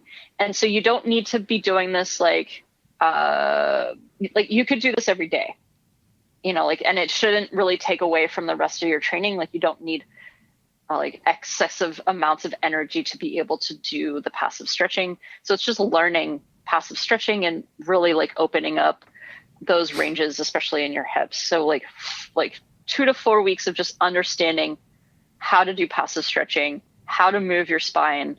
So you could do J curls, and cat-cow is great because it also improves body awareness. And so like a lot of those spinal exercises are going to be really integral before you go into the next phase. So learning how to hinge as well. So like doing stick hinges where you put the stick on your spine to make sure that it's staying in the same position, that your spine is staying in the same position in alignment with the stick, and then you try to hinge just like you do in a deadlift. So you're basically doing those movements in isolation. Okay, so you're using like a dowel or like maybe a broom handle to make sure that your entire back is completely straight while you hinge at the waist. Yeah. Like your spine won't be like your lower back won't be in contact, but the stick is really just feedback of like, is my back rounding at the bottom of the hinge, or am I overarching in my lower back? So the stick is really great feedback tool, and learning how to hinge, just like we do in the deadlift, is integral when it comes to these deeper range flexibility moves, because we have to be able to hinge from the hip to make certain stretches deeper. So yeah, 2 to 4 weeks of that. And then, like 4 to 6 weeks of where you combined the passive stretch. So the passive stretch, I think, is like the gateway into increased deeper ranges. So I always put passive stretches in the front in the beginning, and then I go into my deeper ranges, which is the horse stance. The other one that I didn't talk about was the long lunge or the split squat. The long lunge is the front, like it looks like a front split, but you're in a lunge position. So those are the deeper ranges, and you really want to prepare your body for those with the passive stretches. And so let's say the shortest session you could probably do is like maybe 15, 20 minutes. And you do maybe 2 to 3 passive stretches that target the hamstrings and the hip flexors. You hold those for like 90 seconds. And then you go into your long lunge or split squat, and you do 3 to 5 sets of 3 to 5 repetitions with a 5-second hold on each one. So that would be like a very simple way of putting together a front split specific workout. Okay. Yeah. And you do that once a week. So you don't really have to do that. Once a week? Once a week. Oh, yes. I was about to ask about that, and I'm very surprised. So you said with the 2 to 4 weeks of passive, you could do that every day. You could do that every day. Yeah. And then you form like a habit of doing this, like kind of like daily. And then when you go into the deeper range, you have a front split specific session. You have a side split specific session. And if you're doing a bridge, you get to do a bridge session. And all of those can just be done once a week. But I do like to continue this habit of passive stretching on the other days. Okay. So maybe if you're not doing the passive stretches, maybe doing a cycle like every 3 days, like you do a side split session, and then 2 or 3 days later, do a front split session, and then 2 to 3 days later, do a side split session again. So maybe they're separated by about 5-ish, 6 days, like each session, if you're not doing passive stretching on the side. Okay. And the where would the J curl fit in again? And you could do the J curl as I like it as a front split. Okay. Like workout exercise. You can do straddle J curls to improve your side split. Oh, interesting. So your feet would be wide, and you do the J curl in that position. Okay. Yeah. And again, the J curl then, or the side split or front split, either one would just be once a week or once every 5 days, it sounds like. Yeah. Yeah. Okay. And you said a set of 10. How many sets would you do of the J curl? So with the deeper ranges, the J curl, it depends on where you're putting it and what its use is. Like I like the J curl so much because it's so versatile. You can use it in any kind of application. So if you're doing it as a deeper range exercise, so you've got a heavier weight, you're going to really push your end range, I would not do more than like 5 reps and then no more than 5 sets. Okay. Yeah. And how long would you rest between? Is it like a normal strength thing? Yeah. Like 3 to 5 minutes or so? I would rest. So I like to put it in a circuit. So you do a J curl, and then by the time you come back around to that J curl, it's probably been, about 90 seconds. So that would be enough. Okay. Yeah. Got it. This is super helpful, and I think I can actually do this, Mercedes. Yes. Yes. I think people listening can actually do this. This seems way more reasonable than some of the other anecdotes, some of the other horror stories that I've heard. But I am curious. We've left one thing that to me feels like it has a bunch of question marks around it. which is the passive stretching, like the daily practice of passive stretching. I'd love to just kind of dig into the weeds of that, like what that looks like, how long that session should take. And I have some more specific questions about, exercises and some of the challenges that I personally have with that sort of thing. But let's start with that. Oh man, passive stretching. I mean, I was not a believer for many, many years, probably until like a year and a half, 2 years ago. I was like, passive stretching is useless. Like, I don't know why people do it. Like, I don't see any benefit from it. But, I think the problem was that with research really, like, I think demonized passive stretching. And it was just the application that the way that they did their research studies, like, showed like passive stretching is just not good for you. It's going to hinder your performance, but it was the way that they set it up. And, like, we're finding out now that it was like completely wrong, and sure, I think there's some people that might not adapt to passive stretching. I have talked to some of these people. They have tried passive stretching and it doesn't really work. And for some of them, they've seen progress in the beginning, but then just like haven't in a really long time. And sometimes that comes down to nervous system activity. So if you're kind of a wound up kind of person, static stretching, if you don't fully embrace it and believe that you can relax in those positions, it's probably not going to do much for you. So you have to, one, believe that you can relax and like use your breath to fully relax. A second component of it could be more like the structure of our tissue. I shouldn't say structure, like the collagen content of the tissue. So like for some people feel just very stiff and some people don't.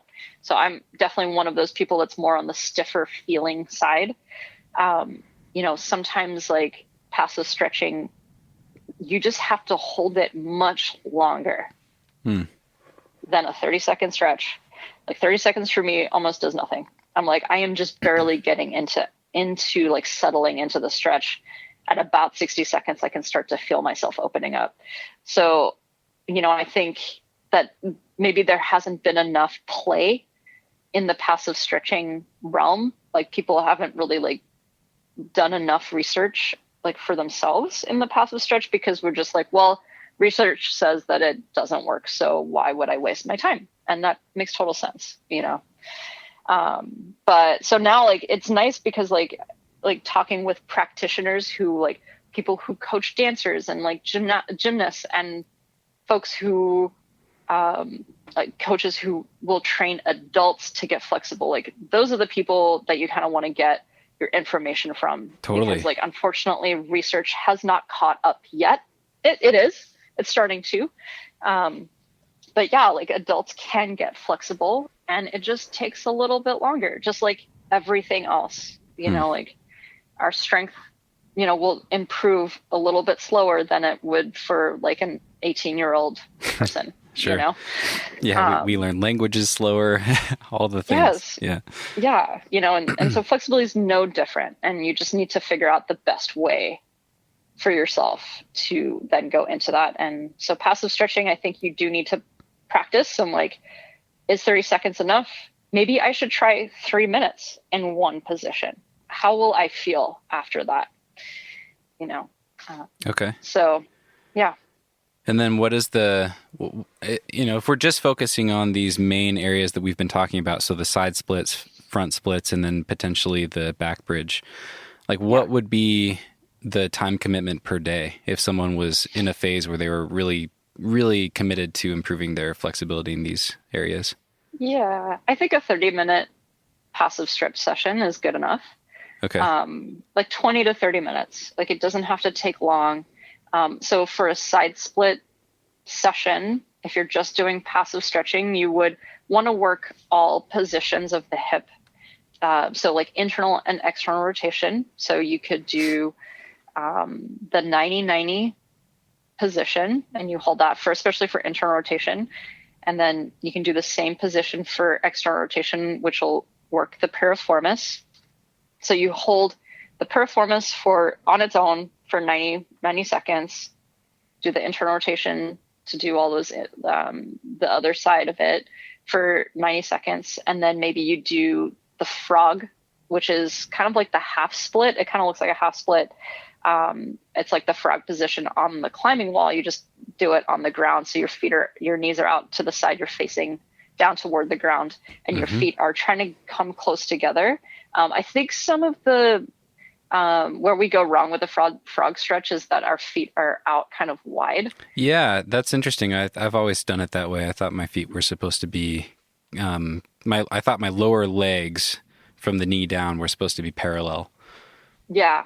I mean, I think that's eventually where we want to get to. But I think for some that might be too intense and could like cause like knee irritation, that sort of thing. So like having your feet together and then trying to like push your hips down toward the ground, like that's a really great starting point, and it feels really nice. I think it's just a much gentler position for the frog. So like that's 3. And so if you do all those 3 for 90 seconds each, and then you could do some ankle stretches if you like, or some hamstring stuff, or other specific like adductor stretches, you can do that too. So like you can just choose some main ones. Like I always do internal external rotation plus the frog, and then I'll like have some of my other ones. And for most of my flexibility clients, we have a routine where we work head to toe. Like if it's like we kind of call it like a limbering session, which does basically whole body. It's not focused on a specific side, like if I'm like the side split position or the front split. So we'll try to hit every part of the body. I missed that. Where does that fit in, the limbering session? The limbering would be like the daily passive stretching. Okay. Like if you're working on like the deeper ranges, so let's say I'm doing a front split session, the next day I'll do a limbering session. Then the next day I'll do a side split session. And then the next day I'll do a limbering session. So it'll kind of like go in between those days. Yeah. Okay. So now I have to ask, because I'm curious for myself. I already feel myself shutting down, and I got a bunch of questions about this too. So hearing that, I'm like, damn, I don't know if I'm going to do 30 minutes a day. I want to, kinda, but I don't want to also. I know myself. I've tried this before. So for me personally, and let's just say for listeners, they have one of these 3 areas that is their definitive weakest link, you know, like their area for the most improvement. For me, it's definitely the side splits. I generally am pretty good at high stepping, and I generally have pretty good thoracic mobility, and I can reach things pretty well. If I really wanted to strip this down to the very bare bones, what's the least I could do to actually make some progress with the side splits? What would the daily practice look like? The daily mobility, or I'm sorry, I'm mixing all our terms up now. the daily the limbering, passive stretching. Thank you. Yeah. So if you were gonna just choose like the passive stretching, and it's specifically for your side split, I would do. So if you're doing like internal external rotation is very important. So and for people listening, I'll find these and I'll link to them in the show notes, because I know there's a lot of terminology being thrown around here, but I'll link to all these exercises. No, it's okay. They're hard to describe too, which is why I'm just letting it go. So internal external rotation minimum. Again, it comes down to you. But if you feel like you can open up in 60 seconds, then that could be good. You could be good to go. So 60 seconds for each. So what's that? 1, 2, 3. That's 4 minutes. And then maybe sit in the frog for 60 seconds. So that's 5. And then end with the side split position in a contracted, making sure that you're contracted. Hold that for 30 seconds. And this is like a pancake position, sitting on the floor? You could do pancake. Pancake is a little different to the side split. So pancake is more hamstring and adductors, whereas the side split with your feet turned forward, because there is the middle split, which is feet turned out, and your feet will be in line with your legs, whereas like the side split, your feet are trying to turn inward and facing forward. And I'm sorry, are you standing up for these? Yes, you're standing up for those. Got it. Okay. Yeah.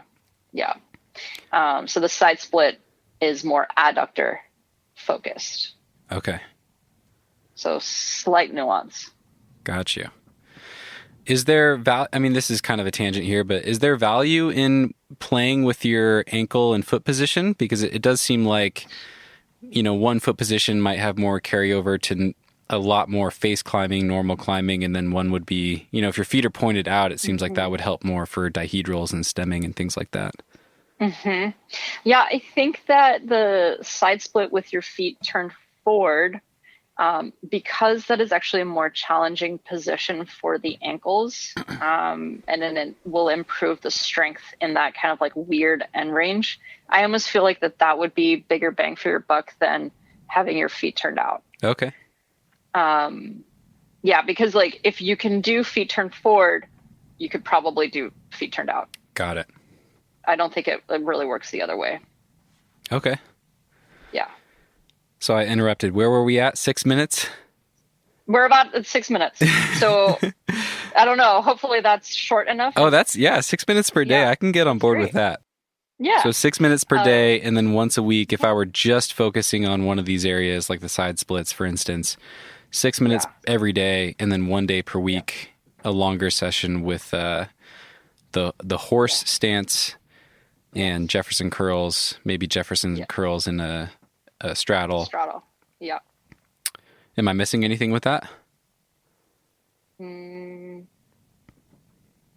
that's pretty good. That's a pretty good session. I'm excited. I can get on board with this. Yeah. we can put like a little, like your little side split plan maybe on your website or something. Yeah. Yes, absolutely. Yeah. That'll that'll be good for me. Writing it out will make it even more likely that I will do it. So I will do that. I will share that. And then as long as we're doing that, maybe you and I can touch base and make a little program that would be for each of the other two things on their own. And then people can just kind of combine them if they want to work on more of those areas. Yeah. Okay. I have one more question about passive stretching. And in my mind, when we were talking about the splits, I had in my mind the pancake stretch, like sitting on the ground with your legs apart. And, maybe that one's not relevant after all, but there are a number of these other stretches sitting on the floor where I find that my baseline in some of these areas is so poor that it's really difficult for me to even like sustain the position. I'm like fighting myself to even be in the position, and I can't really use my own weight to like relax into the position, if that makes sense. The pancake's a great example. Like if I sit on the ground on my butt with my legs either straight in front of me or in a pancake, I cannot keep my lower back vertical. It has to round a little bit because my hamstrings are so tight, or hips or whatever it is. And it's really difficult for me to sit and just, I can't like sit there and read a book and stretch because I'm fighting so much to stay upright and in that position. Yeah.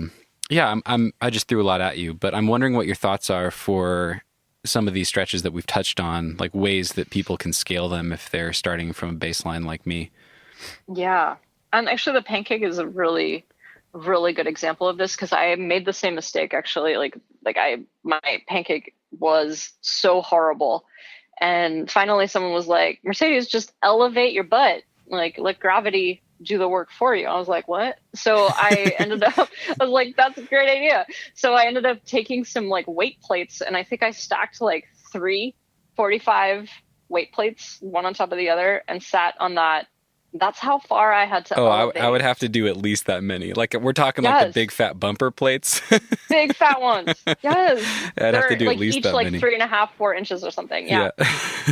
So now we're talking. I was starting at probably 12 to even 18 inches off the ground, where I would just like straddle my legs and then try to keep my back straight and then just let gravity do its work.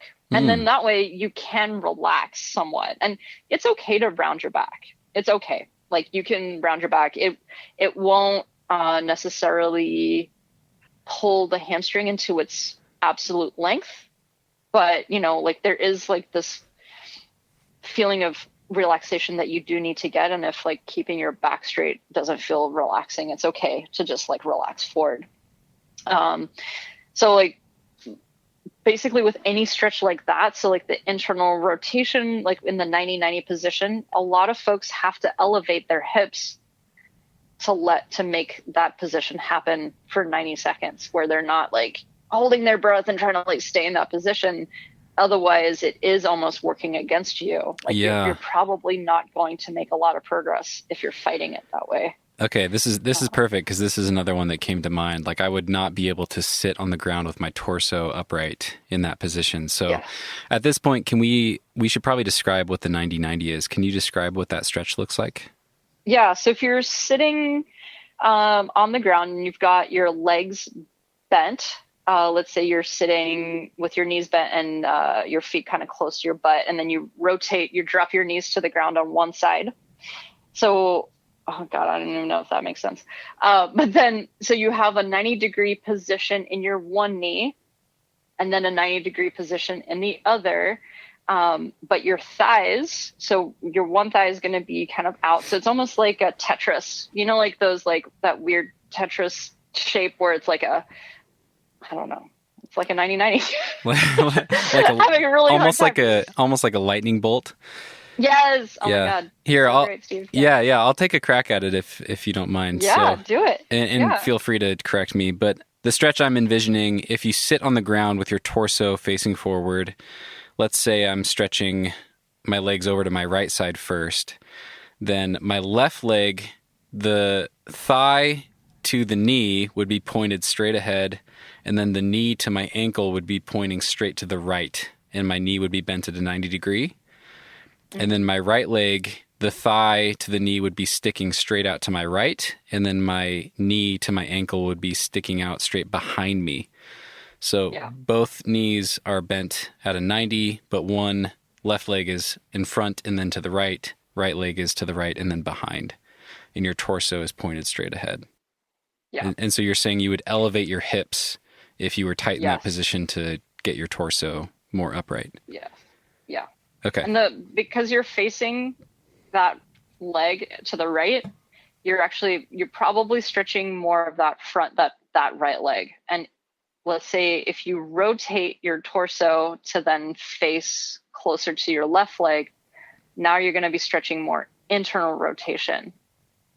So it also depends on like the rotation of your torso. Okay. And you're spending time in both of those different positions? In both. Okay, got it. Yes.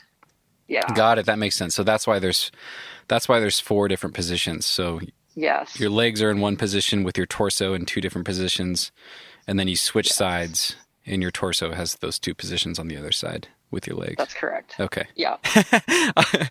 Like I said, I'll add some videos or pictures of these in the show notes for people if they can't visualize this stuff. Yeah. Great. Yep. Perfect. Yeah. So elevate.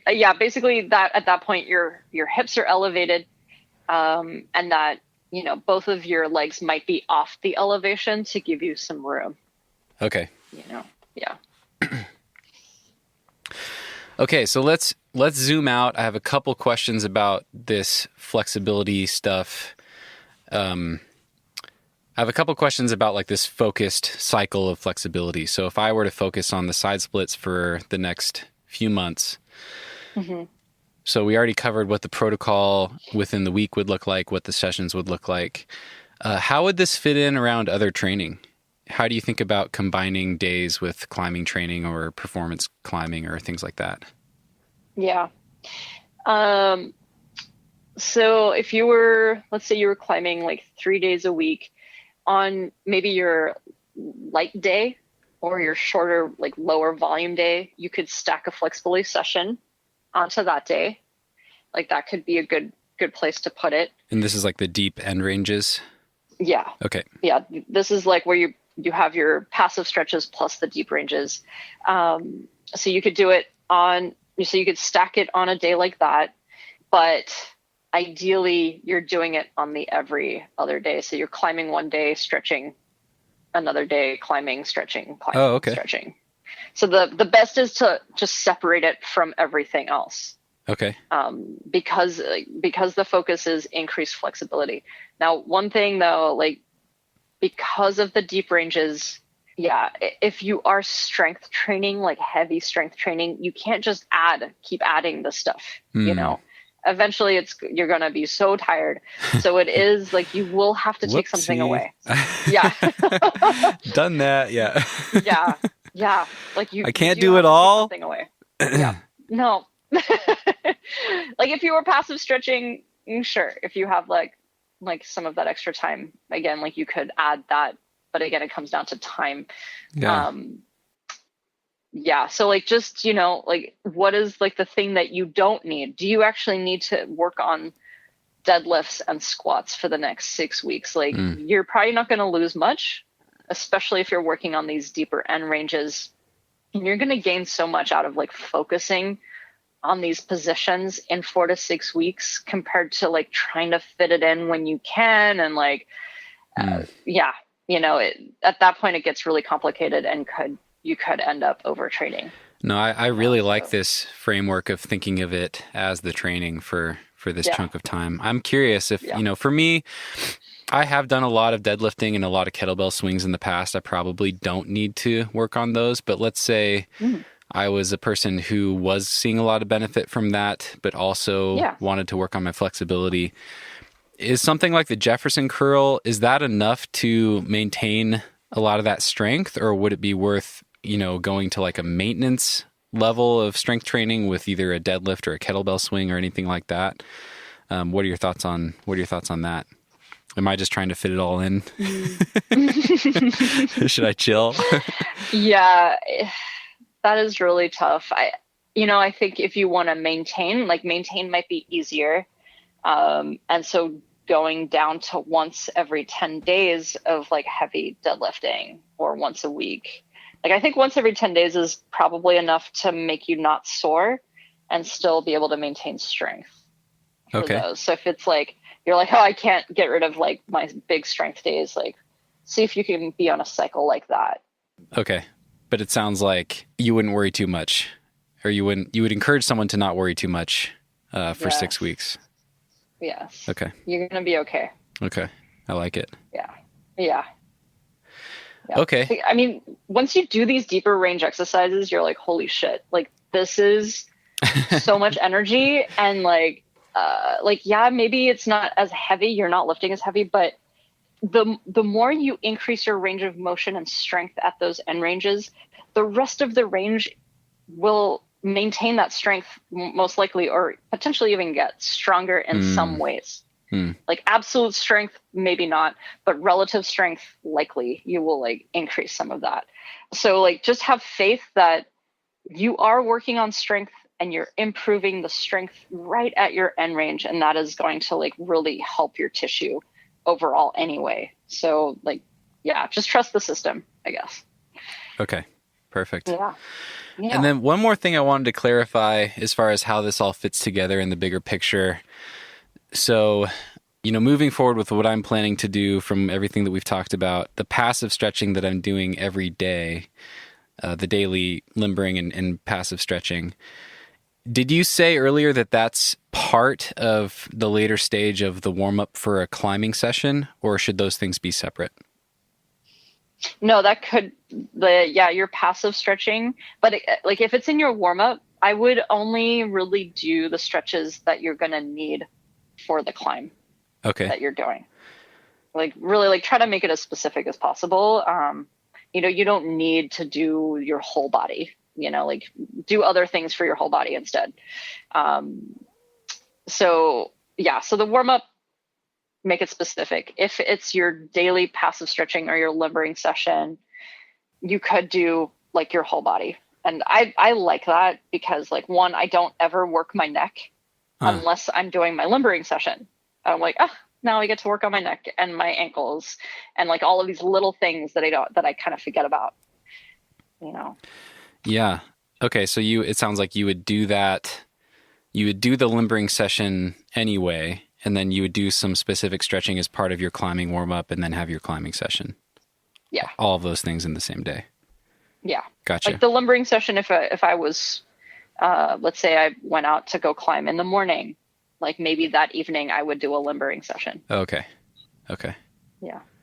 Perfect. That was my next question. I was wondering if the timing matters. It sounds like just logistics, whatever you can do. Yeah. So there is research on time of day. Just don't do it too early and don't do it too late. Okay. The middle of the day seems to be the best, like noonish. Yeah. So if you want to Stop get real what you're doing at noon. Yes. Yeah. Skip lunch. Drop into a side split. Yeah. Stretch while you're eating your sandwich. Yeah. I mean, I kind of I do sit in a squat a lot and do a lot of things in a squat. So that could be fun for people to Perfect. This is perfect. My gosh, this is fantastic. I'm learning so much from this. Okay, I have a really probably odd and very specific question that I've always been curious about. I mentioned this earlier, but I have pretty tight ankles, and I recognize that it's likely a limiting factor in my mobility, at least in certain ways. Like I notice it when I do the Jefferson curl. Once I'd been doing it for a while and was improving and getting towards, I think I got to a point where my wrists were at my toes. I really was feeling a lot of the tightness in my calves, like in the back of my calves or that ankle area. And I think a lot of it's ankle tightness. I've always wondered, should I improve my ankle mobility, or is in some way that passive tightness helping me stand on smaller footholds? Like, will gaining more mobility in my ankles compromise any of my ability to stand on tiny footholds and sport climb? Is that a ridiculous question? No, I have heard this several times, especially when it comes to pulling strength. I think it makes sense. Like, oh, if I'm tight, that means I'm like my body is creating kind of like this recoil system. So I'm like real strong there. Yeah. I'm like a coiled spring ready to go. Yeah. Yeah. And however, like depending on that range of motion, like that could happen at any point in your range of motion, but maybe you don't know that you could go another 2 inches further in your shoulder flexion, or like with your knee over the toe, like for your ankle flexion. Like you don't know what could come out of that. And the tightness is protection. Like that's why we're feeling tight, because the joint is protecting you from going further. Why? Because you don't have the strength to deal with that range of motion. So the solution is to increase your strength at that range of motion. That's all you need to do. And then now you have more range and now more strength in those end ranges. And hopefully that tightness won't happen as soon. So I would argue that, sure, yes, like it is it is helping you. I'm going to agree with you, but you are probably also missing out on some range and strength if you just opened that up a little bit more. Interesting. Yeah, that makes sense. I mean, because it's really easy for me to find examples of times where it's likely limiting me. Like I've been doing a lot more knee barring in the last couple of years in my climbing, traveling and climbing in steeper areas like Rifle or the Hurricane, or even here in Waco. And I've noticed, like, man, if you had not only stronger calves, but also increased ankle mobility, you're just opening up a wider range of knee bars that you fit into. Yep. So Exactly. Yeah. And again, like that's the definition of flexibility. Like, can you be bendable and not break and adapt to any situation? And that's what we want. Yeah. So if I were to work on my ankle mobility or flexibility, gosh, I'm screwing up the terms, through practicing the Jefferson curls with my feet on a ramp, so on like a uphill, like we were talking about earlier, would I need to do anything in addition to then strengthen that increased range? Yeah. What would you suggest there? I know you're looking for like the minimal the minimalist Always. thing. I know.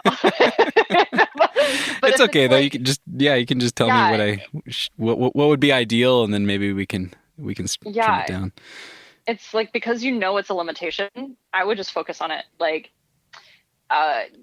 there are other things to take in mind though. Like, I don't know if you've had other injuries to your ankles. Like, maybe you don't have a ligament. I don't know, but could be other reasons why your joint is, tight. Let's assume it's just neglect. Just neglect. Okay, great. So I don't stretch them. Do a calf stretch. Like, I feel like the calf stretch is so underrated. Like, we could all benefit from more calf stretching. But I think the difference is like a calf stretch where your foot is off and not being supported. I almost think that is again, like, kind of fighting yourself, and you may not see a lot of improvement with that. So instead, like, support the heel. So on a slant board, or your foot on the ground and the heel on the ground and your forefoot like on a book or something, just so that the heel is supported, and then you can push your leg forward. Make sure your leg is completely straight, and you lean forward until you feel kind of that, 6 out of 10, and then push further into an 8. So you do that stretch, and then I really like split squats. Split squat, this is one of those exercises that I think looks a little different depending on who's saying the split squat. The split squat is the end of a clean and jerk. So like when the person is down in the lowest lunge position with the bar overhead, that is a split squat. So your back leg is as straight as possible, and the front leg, you're basically in a perch position. So your heel is by your butt, and you're driving the knee over the toe. Okay, so that is like an Olympic split squat. I think I'm with you, but this is another one. I think we should probably add some resources to the show notes to make sure that that I'm getting the right idea. Yeah. Yeah.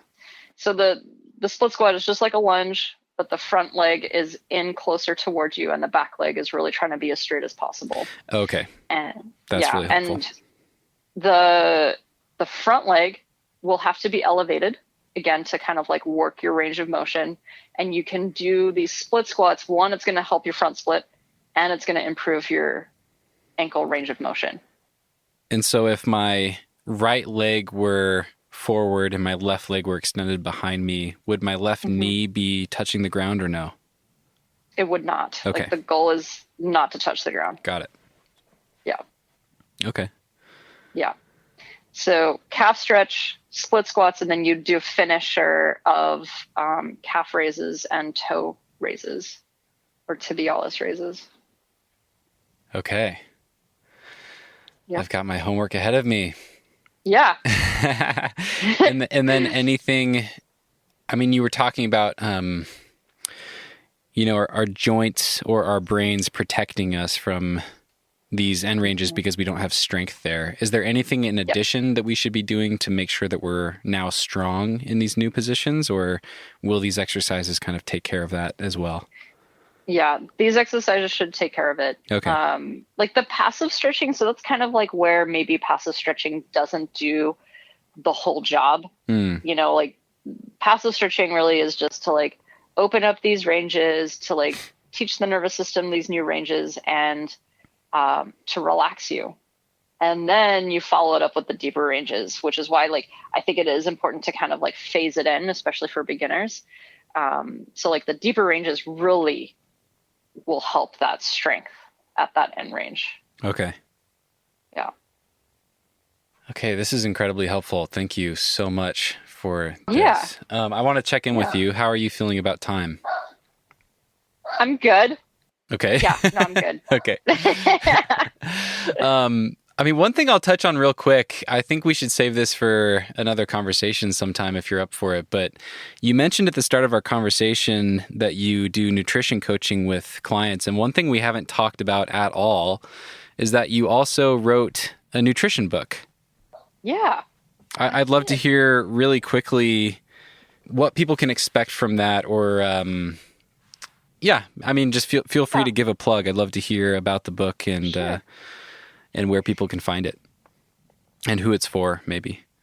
Yeah, I wrote this book with Maria Hines. She is a Seattle chef. She is like one of the best chefs for sure in like the country, maybe even the world. Like she has so many awards. And she is freaking hardcore outdoor athlete. Like she's climbed the nose, you know, like she's just super rad. So both of us kind of came together. Really it was like her idea because like I coached her for many years and like she asked a lot of nutrition questions and she was like, you know, there's just no book about nutrition for outdoor athletes. I'm like, yeah, you're right. Like that does not exist. And she's like, we should write one. I'm like, sure. Not thinking that it would actually happen. But because of who she is and like, you know, like she's also so great at like talking to people. She's so personable. She called up the Mountaineers and was like, yo, I'm Maria Hines. I want to write this book. And they were like, hell yeah, we want to publish your book. So, you know, and Maria was like, you know, I will not write this book without Mercedes. So, you know, because of her, like, this is why, like, I was able to come out with this book.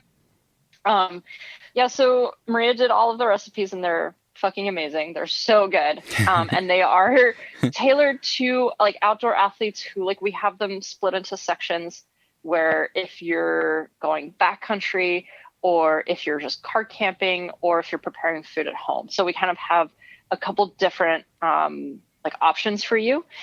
So she like took care of a lot of that stuff. And then I did a lot of the nutrition research. So I read as many, you know, research articles as I could to really come up with like the best information out there for nutrition. However, like with writing the book within like what it took us about 2 years to write the book, even in a 2-year span, the research kind of changed. Wow. You know, so it's like with writing the book, it was awesome. But like, I think even in the beginning of the book, I said, hey, like some of this information might even be outdated and just take that into account when you're reading some of like the very particulars, like how much protein, you know, an athlete should get or how much carbohydrate, that sort of thing. Oh, that's really interesting, actually. Yeah. So like that stuff constantly changes in the research. However, like I didn't want to focus it on like macros and like the perfect diet. I focused it, like I really tried to introduce nutrition as, you know, that nutrition is very personal.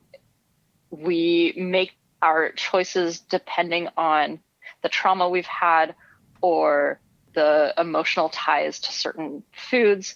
Like we really do have to keep these things into account.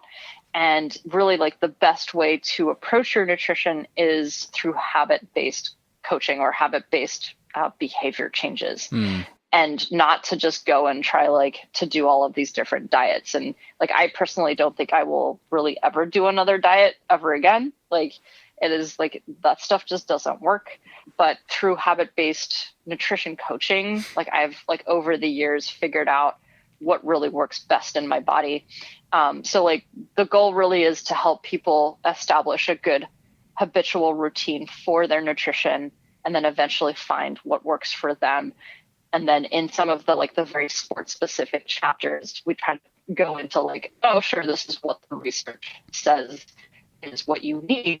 But again, everyone's just a little different. So, so Peak Nutrition. Where can people find it? They can find it at REI or Mountaineers or Awesome. Amazon. Okay. I ideally get it from your local bookstore if they have it, or they can order it for you normally. Okay. Yeah. And I'm tempted. Feel free to punt at this question, but I would love to know if you had to like boil it down to like a Michael Pollan food rules sort of thing, and just really point to some principles that you can really fall back on. And these can be as general as you want, but I'm curious, are there any things that come to mind?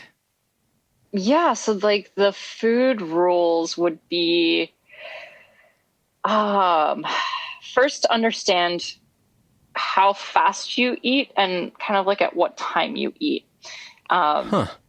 And add like also understanding your hunger cues. I think like all of those like facets are really important to to understand first before you really change what you're eating. So I really like to first focus on like the how. So we're like kind of cracking a door into like why we eat the way that we do. So like in the book, we actually have like a list of 6 things. And the first one is like eat slow and eat until 80% full. Like that's kind of like the first one. And that will be like the number one thing that I get every single person to do when they say, hey, I feel like I need to change my nutrition. Like, okay, like maybe you don't need to change anything. Maybe we just need to understand some of your cueing, like in your own body. So that would be the first one. And then, you know, like hydration, I think is also key. So being able to like get enough water. Some people do drink enough, but I think most of us don't. So those would be kind of like the top 2 for sure that I would talk about. Okay. Yeah. And then the what would be, you know, get all the macronutrients. Like don't restrict yourself. Like make sure you get all of the things. Get the carbs, get the protein, get your fat, and make sure you get some vegetables, because vegetables, I don't really think like in terms of like looking at your plate, don't think too hard about like, oh, these vegetables are carbs.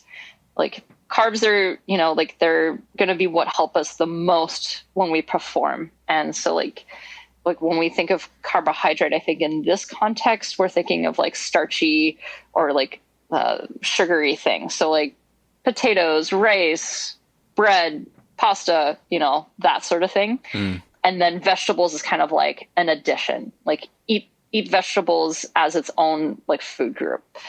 So make sure you get those 4 food groups with every meal as best you can. Awesome. That's really helpful. Yeah. Okay. So Peak Nutrition, you can find it at REI or Mountaineers. I think that came through, but just to double or just to cover our butts there with that. And then where else can people find you, and how can people work with you if they want to work with you after hearing this? Yeah. So best is, you know, if you have Instagram, you can find me on Modus Athletica. So that's my handle. You can also like search my name. And if you want to message me through there, you totally can. Like I actually really love that when people message me through Instagram. And then you can visit me on my website, which is modusathletica.com. I have right now a couple of different programs listed. I don't have a ton there because I'm still trying to put this website together, but I do have like a blog where you can see all of my Tip Tuesdays, and my YouTube, actually, like that's where a lot of my videos are. So if like you want like climbing training tips, it's on there. I have some flexibility stuff on there. I'm still working on it, but every Tuesday I come out with a new video. Awesome. Yeah, I've been following you for a while, and those have been really helpful. I've been enjoying them. Awesome, thanks. Yeah, I will be sure to link to your website and your Instagram in the show notes, as always, at thenuggetclimbing.com for people. And you can find links there in your podcast app. And yeah, before I let you go, I always ask this. I'd love to hear, what is something that you've been feeling especially grateful for lately? Oh, you know, actually, like I have to say, my one-on-one clients, like that, like more and more, like my one-on-one clients really give me so much gratitude because I get to be on their journey with them, and I connect with them like at least once a week. So it's like I get to see like how they're doing, how they're feeling, how things are changing. And to me, that is like the biggest reward for like from my coaching is just being able to connect with these people. So that's really what I'm grateful for right now. Yeah. Amazing. Awesome. Thanks, Steve. Thanks so much, Mercedes. Really appreciate it. Yeah. Awesome. Let's touch base after this and set up something soon. I'd love to chat with you again and answer more of people's questions, and people can look forward to that as a follow-up coming out soon, hopefully. Yeah. And Mercedes, this has been incredibly helpful. You can take full credit for this. I am feeling more motivated to work on my flexibility and actually commit time and try to make progress in this area than I maybe ever have. Certainly more motivated than I have been in a long time. So, yes. And it sounds really nice actually too, to take a break from, strength training focus or worrying about keeping all the pots on the burner, so to speak, you know, and really just focus on this. So, yeah, thank you again. Totally. This has been incredibly helpful and I really appreciate it. Yeah. Thanks a lot, Steve. Awesome. All right. Best of luck with your recovery and your recuperation. Thank you. And I would love to hear how the projects go in Leavenworth. Yeah, thank you. And we'll chat soon. And if there's any other stuff that you need from me, just let me know. Absolutely. Perfect. Cool. Okay. All right. Thanks so much. Steve. Bye. Bye.